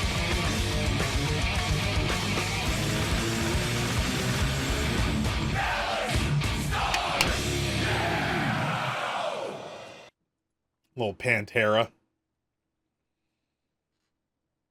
I should make you weigh in when you get back. If you're over, you still got to do the foot calendar. Fuck you, I'm over today. I guarantee it, man. My fat ass has been eating some food over the last 24 hours, and I've learned that it's not as good as I've made it out to be in my mind's eye. That said, I probably will get in about 20,000 steps a day during the time in Boston. And with how expensive, like, I'm broke, you know? Like, for all intents and purposes, every time I do something that's a little bit extra, like go to the movie or go with Noah to a Nationals game, that shit's coming out of savings at this point anymore. So... when I'm in Boston, man, if it's not like, if the check's not being picked up by the label, or if it's not a treat from somebody else for my birthday or chaos being kind, My happy ass is eating protein bars. Protein bars and like dollar menu shit. Yeah, I really do feel like I'm at a place where I've kind of broken shitty food's grip over me a little bit. The idea of undoing the work that I've put in for the last 8 months for something as stupid as pizza rolls or fucking microwave taquitos seems pretty awful. Like, you know, chicken nuggets out of the oven. Like, yeah, those are good and everything, but at 3 o'clock in the morning and you pull them before they're cooked all the way through because you're hungry and you're just like, oh, this isn't worth it. Yeah, Rusty, like there is genuinely a part of me that's like, I could put a handful of MREs or those dehydrated meals into my bag and take them with me, and all I got to do is heat up the water in the coffee pot, or if there's a tea kettle in the room, I boil some water, throw that in, knock down some bagged dehydrated lasagna. I've got the biscuits and gravy one. It's one of the only ones that's loose right now because the other ones are in the sealed buckets. JJ, man, I cannot thank you enough. I mean, the money is great, don't get me wrong, but you and Toof, you know, lit the fuse and inspired me to start down this road again. And yeah, I can't thank you enough for giving me a reason to take that first step, you know? It's true, by rule of ancient law, you now own my life. I've read that. According to samurai law, I am now forever literally in your debt.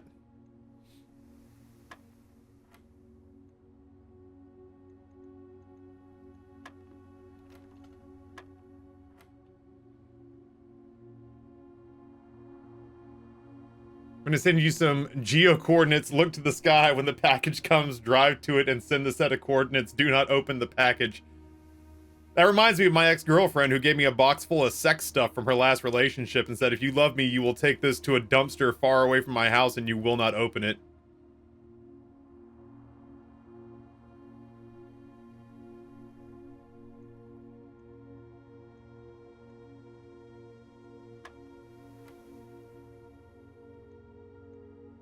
We got to work out together in Boston. I don't do heavyweight, so it's no competition. Feel good. No competition. Feel good sesh. Did you open it? I didn't. To be completely honest, she and I had just reconciled. When I met her, she was married. They divorced. We officially got together.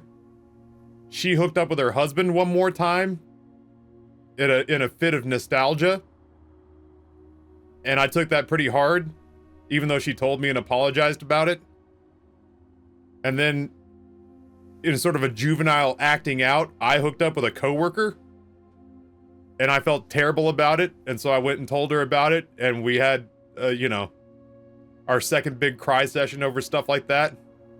And so after that point, we had kind of like reset and had just been like, all right, so you've made a mistake. I've made a mistake. Trust going forward.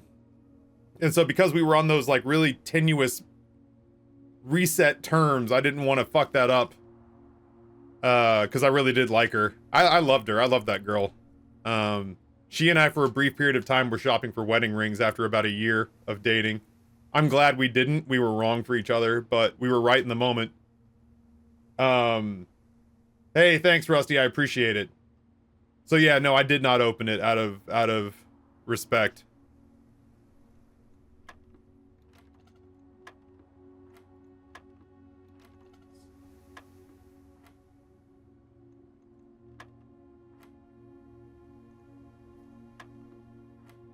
I don't know why those are right.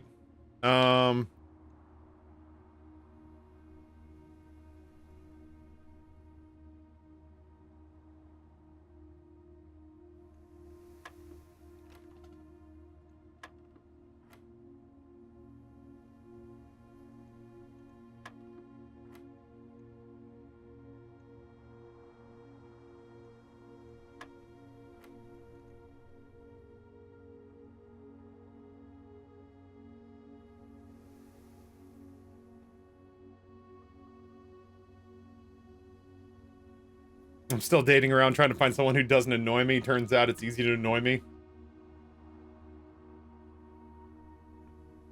That woman was 10 years older than me. I was 22, she was 32, her son was 12, and her husband was 42, which means that his old ass is in his 60s now. He's 64.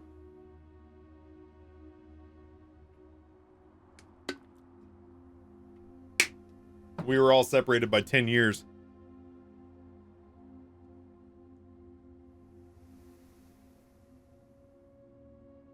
Oh, they're squared in here. Jesus.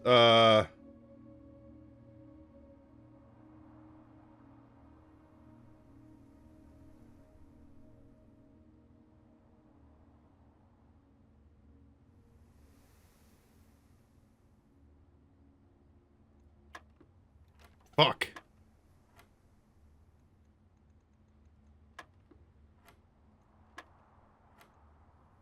Yeah, I'm lost on this one. That's 3 divided by 3, which is 1, squared, which is 1, divided by 3, which is 1/3, squared.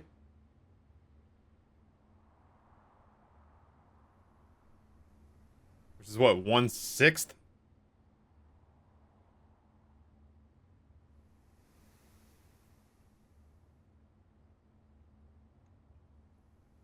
I will Amy G ask somebody to explain to me how the fuck this works. I am not interested in advanced mathematics.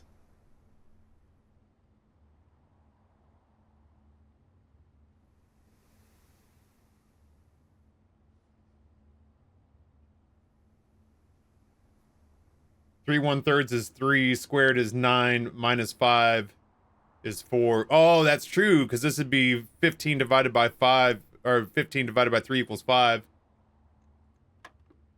Nope, we're not right.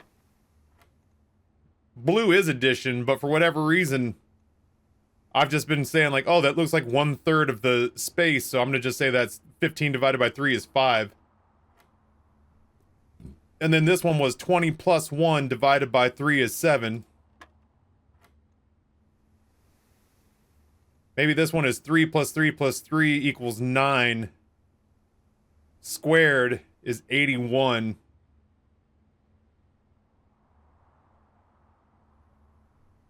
No.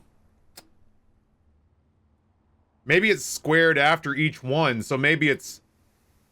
No, hold on. Because that'd be 3 divided by 3 would be 1. Hey, Nate, what's going on?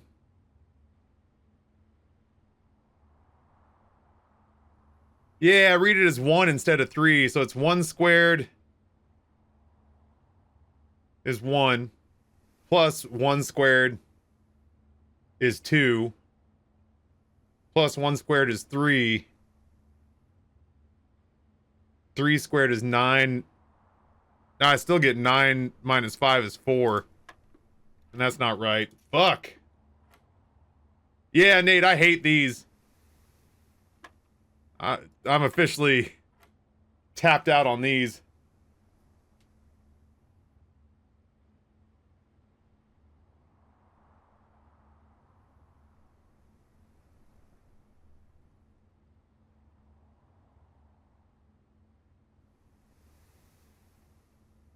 Yeah. The squared is after you add it, so the second ring is 2 times 2. So that's 1 plus 1 is 2. Squared is 4. Plus 1 is 5. Squared is 25. Minus 5?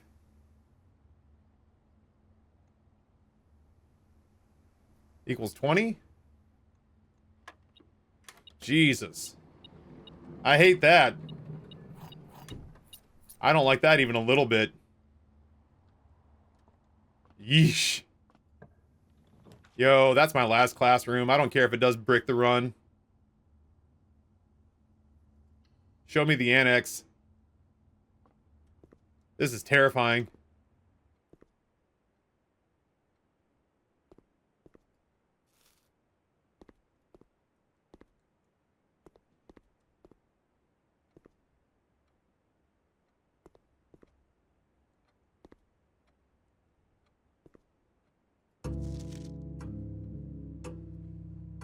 No! Your exam has begun. You will now have 30 minutes to complete the next 18 pages of questions related to the curriculum covered by the previous 8 grades. If you do not know the answer to a question, skip it and come back later. This is an open book exam. You may use your notes and may retrieve information from other rooms to help you as long as you complete the test within 30 minutes. After you've completed your exam, it will be graded remotely and results will be sent to you the following day. Fuck my life. Okay. Sam left his house at 6 a.m. and drove 5 hours west and past 8 flags. He turned north at Tanner Fork and drove 2 hours north past 4 flags. Man, you motherfuckers.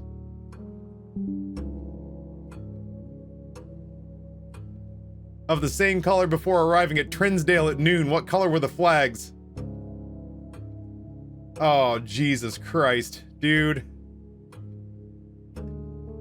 Holy shit.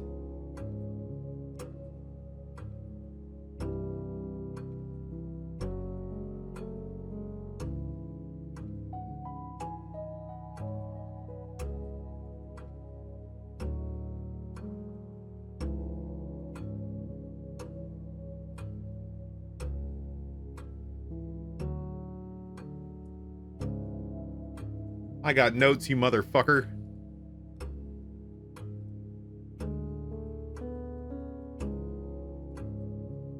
We're looking for... Do I have a stamp for Orinda Aries? That's nuance. Do I have a note for what color Orinda Aries is?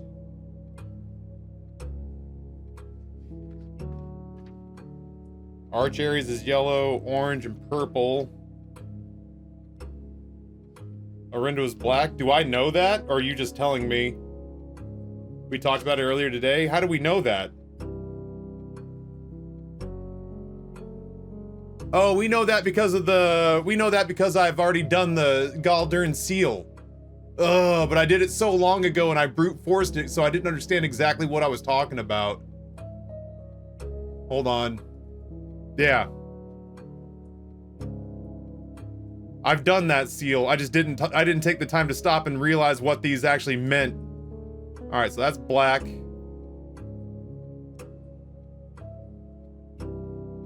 The scenario above, where does Sam live?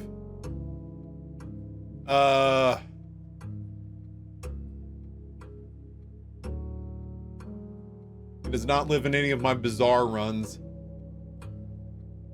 Hold on.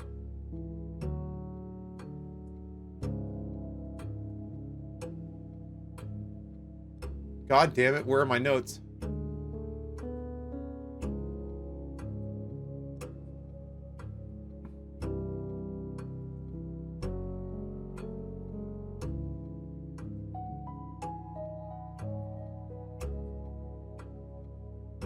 I have too many screenshots. I actually have to blow this up and make the file bigger.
No, we did not get noodles before the exam. What color is most often associated with hallways? Which of the following would be the least patriotic room pairings?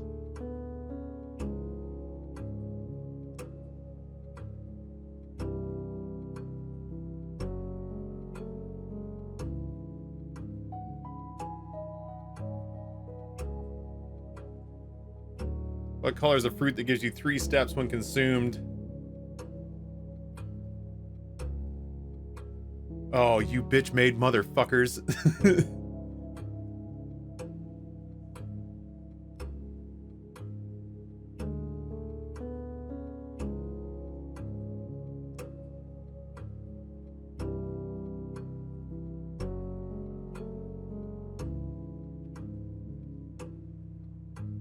Starting to wish we'd done the worksheets. Nate, you're like the kid who reminds the teacher we had homework due right as she's about to dismiss class.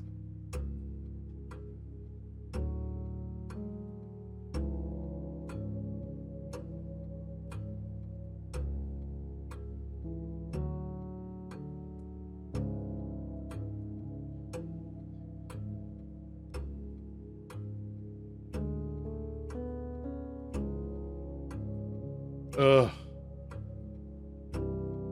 Is that a 10 or a 1 and a 0? It's gonna be a 1 and a 0.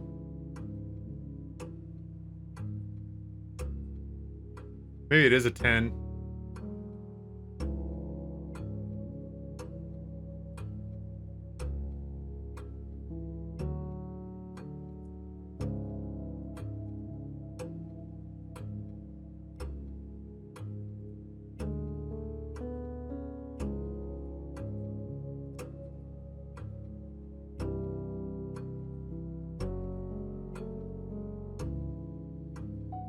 Oh.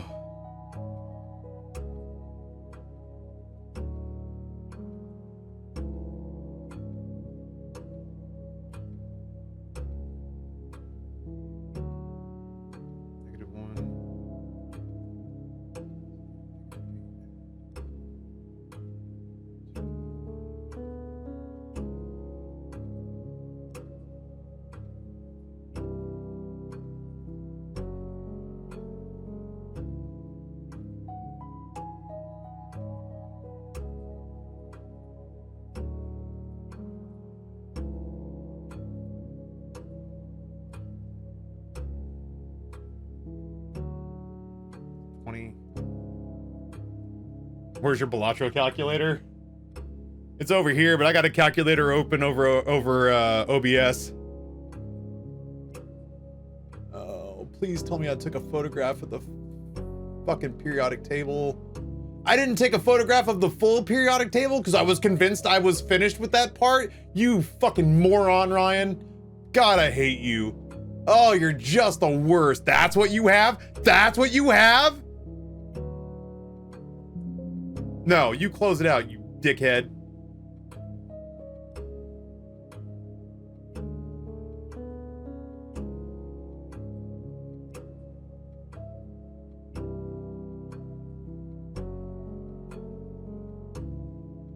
I could go back and get it, huh? There's nothing that says I can't leave. Oh, dude, I'll probably burn so many steps getting there though. Whatever. Run your ass off.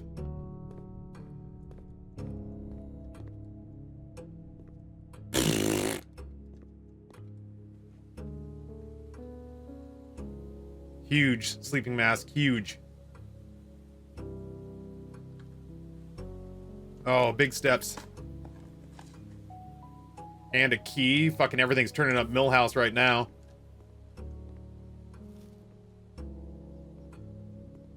Oh, damn. I guess that is 3 steps for the banana. Turnips? Pebbles are... listen, Pebbles is Romanian for turnips. There we go. I have to go fix that. To the core yard.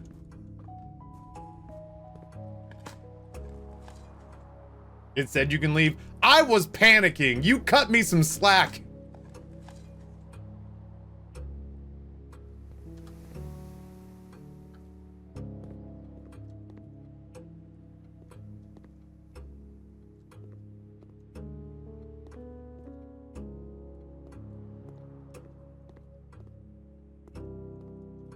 Goddamn art class.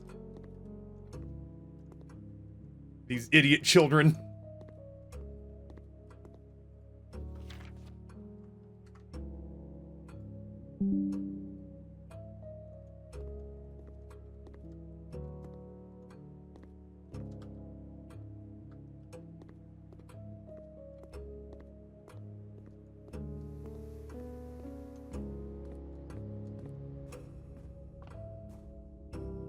Clock's loud as shit inside here.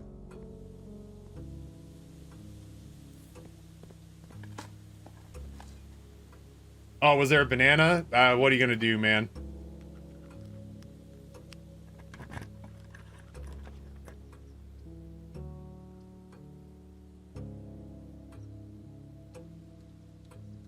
I'm gonna burn the test. I've never seen this before. You may use the axe in the room directory to permanently remove the gem cost from one room. 32 gold. The fuck out of here.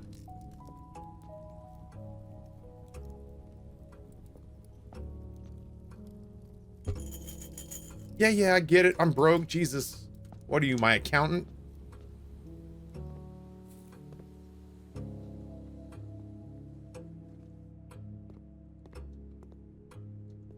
That shit's wild.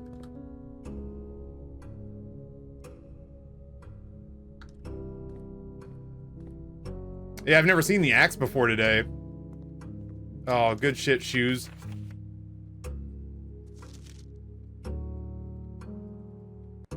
Oops.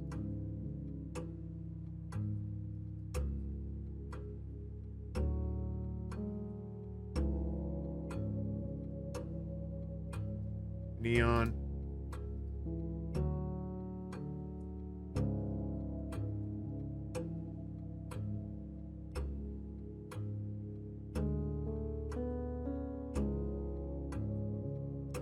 Mount Holly. Is it MT? I just realized, why are there two missing? Looks like it's MT.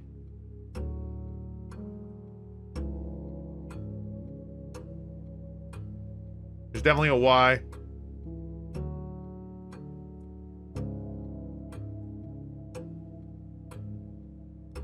I don't think there's an LL. MT's on the bottom right of the big one. Yeah, it sure is. It looks like LL's not in there. Yeah, it looks like LL.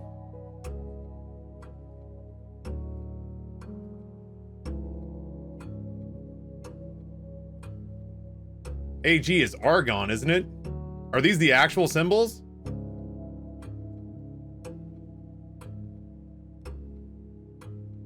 Oh, AG is silver. You're fucking right. Come on. I tabbed out and it got pissy. That's it? You can't change your answer? I want to erase it, goddammit. I didn't realize I was doing this in pen.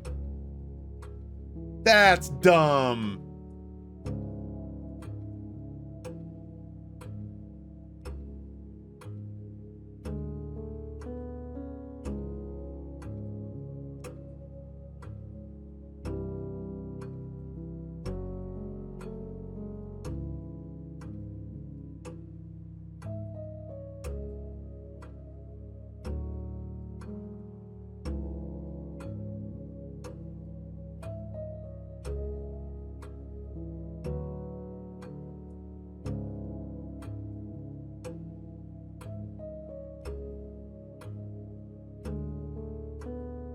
How many cities in Finn areas are larger than Reddington? Shit, dude, I don't know. 2? Like Oris and Newark? I'm so grumpy right now. Oris and Finn? Which of the following realms is not near Finn Ares?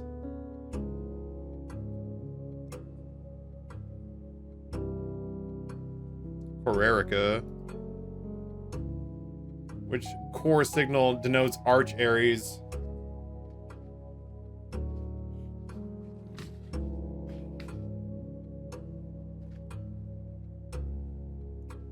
What realm is directly north of Uraja? It's fucking... All the names are so similar to each other. 2 seconds.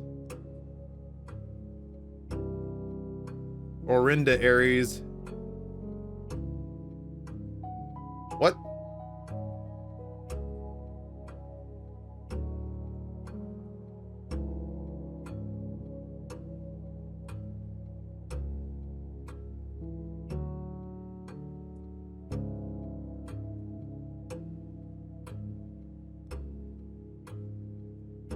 Whatever.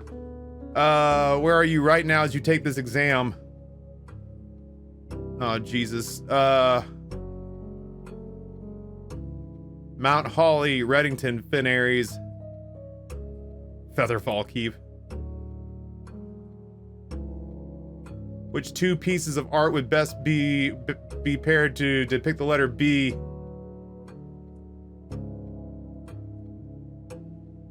Bale and Ale. Which of the following pieces of art was not displayed in the 5th grade classroom? Go fuck yourself! That's what!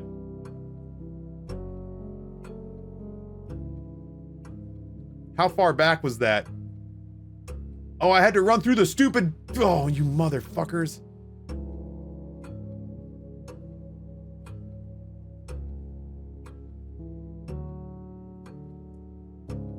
Which of the following pieces of art is not displayed in the Mount Holly entrance hall? Face, Ace, Realize is not. Can you find the difference?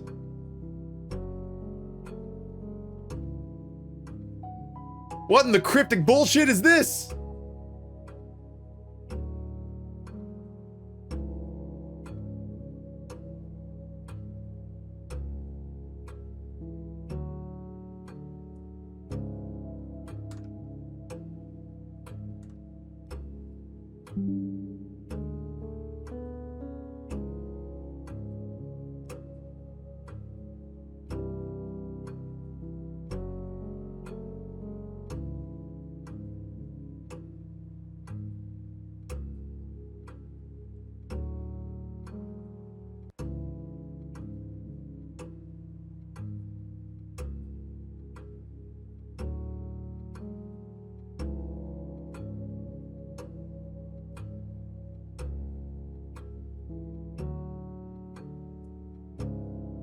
What countries are there and who's the statue of?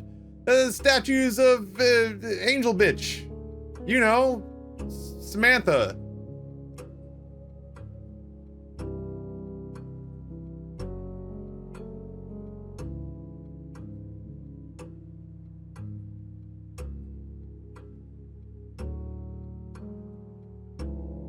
And the map is Arch Aries, Finn Aries, and Araja.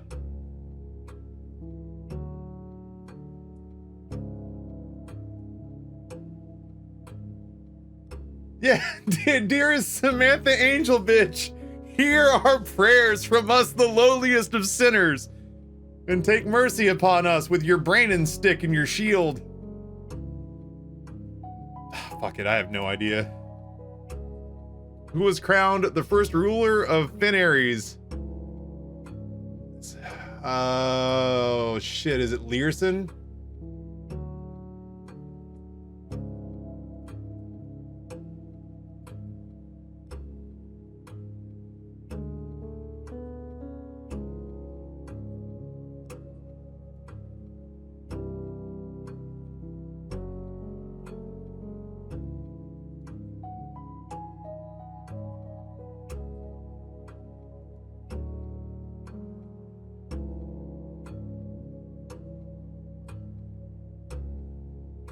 I'm having a hard time remembering like the renaming of all this shit because of the Civil War. Is that Desolé? I guess I'll go with Desolé the Third, Fourth, Desolé the Third. In which era were the railways destroyed? That was after the Finsurrection.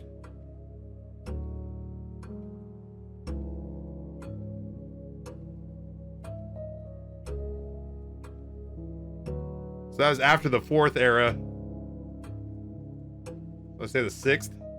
How long did the 5th era last? The war of the 5th era last?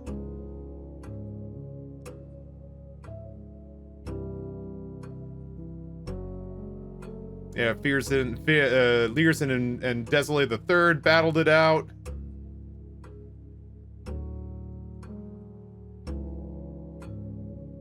$22 years. Cannot believe I've been working on this for a half an hour. What was the first capital of Finn Ares? I'm just staggered with like Orinaries and Coronaries and fucking Areolas and Archaries. You couldn't just name this shit like Baltimore and St. Petersburg and just help a brother out?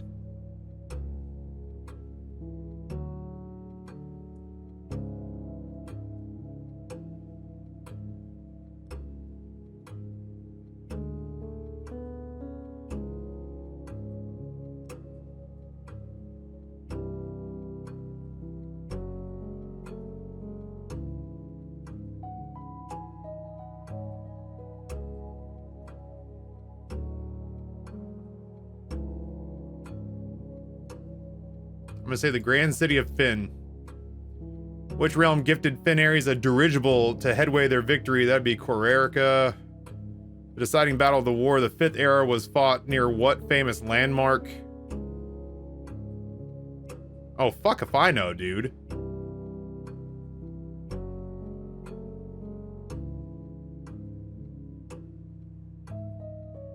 Angel Tower. I seen it. No, no, no. You go fuck yourself, dude. No, sir. God damn it. Okay.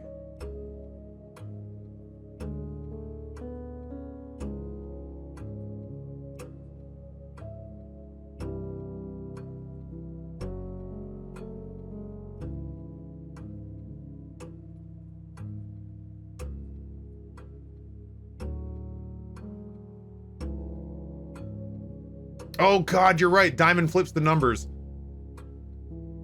Do we ever decide what the baseball meant?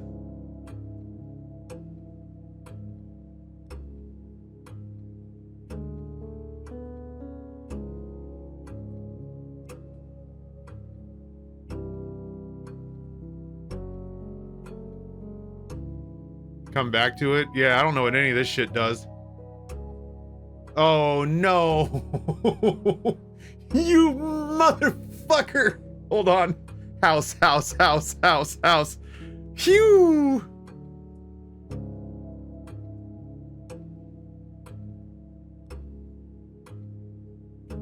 What is none of your business? Neviate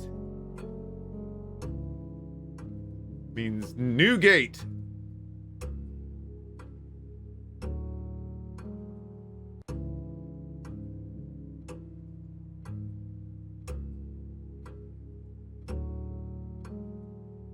Treenvale.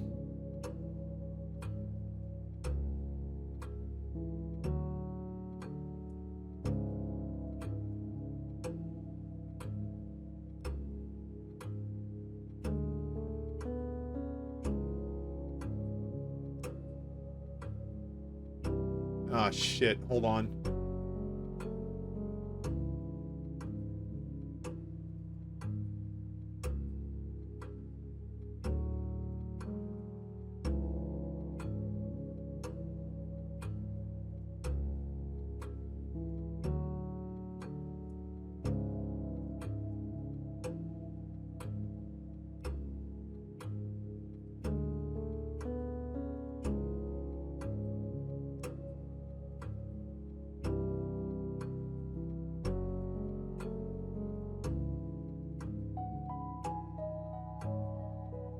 You can go fuck yourself, game.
Oh shit.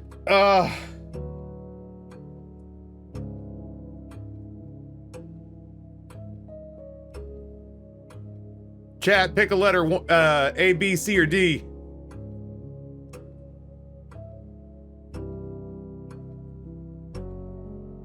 Nailed it.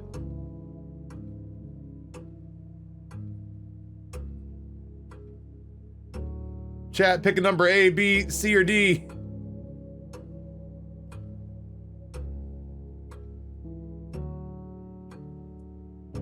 C, nailed it.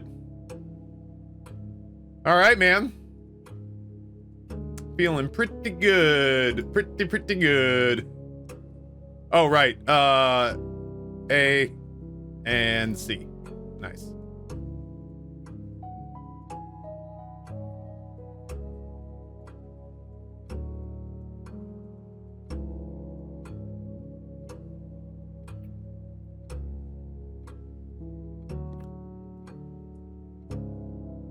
Well, I hated this.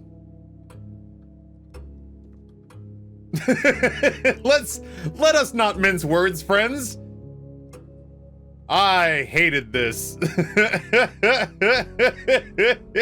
You missed one? You're just trying to cost me steps.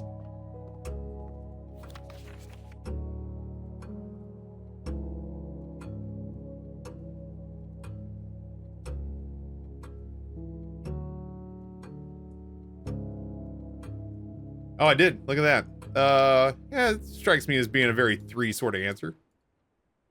Oh, that's yeah, the fucking timer's still going off.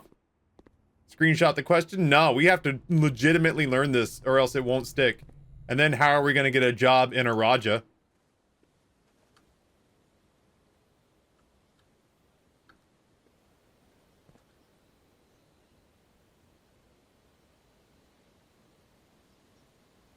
That doesn't connect. God dang it.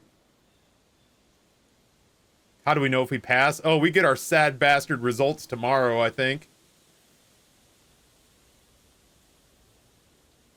It feels nice to be out in the garden. As much as I'd love to go see what this room is, I think our best bet is to try to find our way back to the break room and just sit down. I don't think I have anything else I want to do. Well, I mean, I don't think I have anything else I can really do tonight.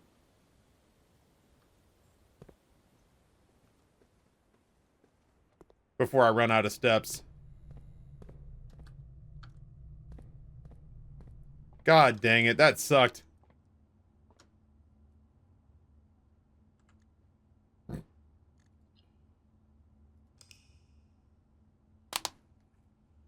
We spent a full half hour on that test. I'm stunned. Garden University. 4 green rooms, 9 classrooms, a library, and a dormitory. Anne's gonna have our asses, dude. I don't dare check the staff notices from here on out, because Anne's gonna be in there being like, you fucking Luddite. You absolute moron.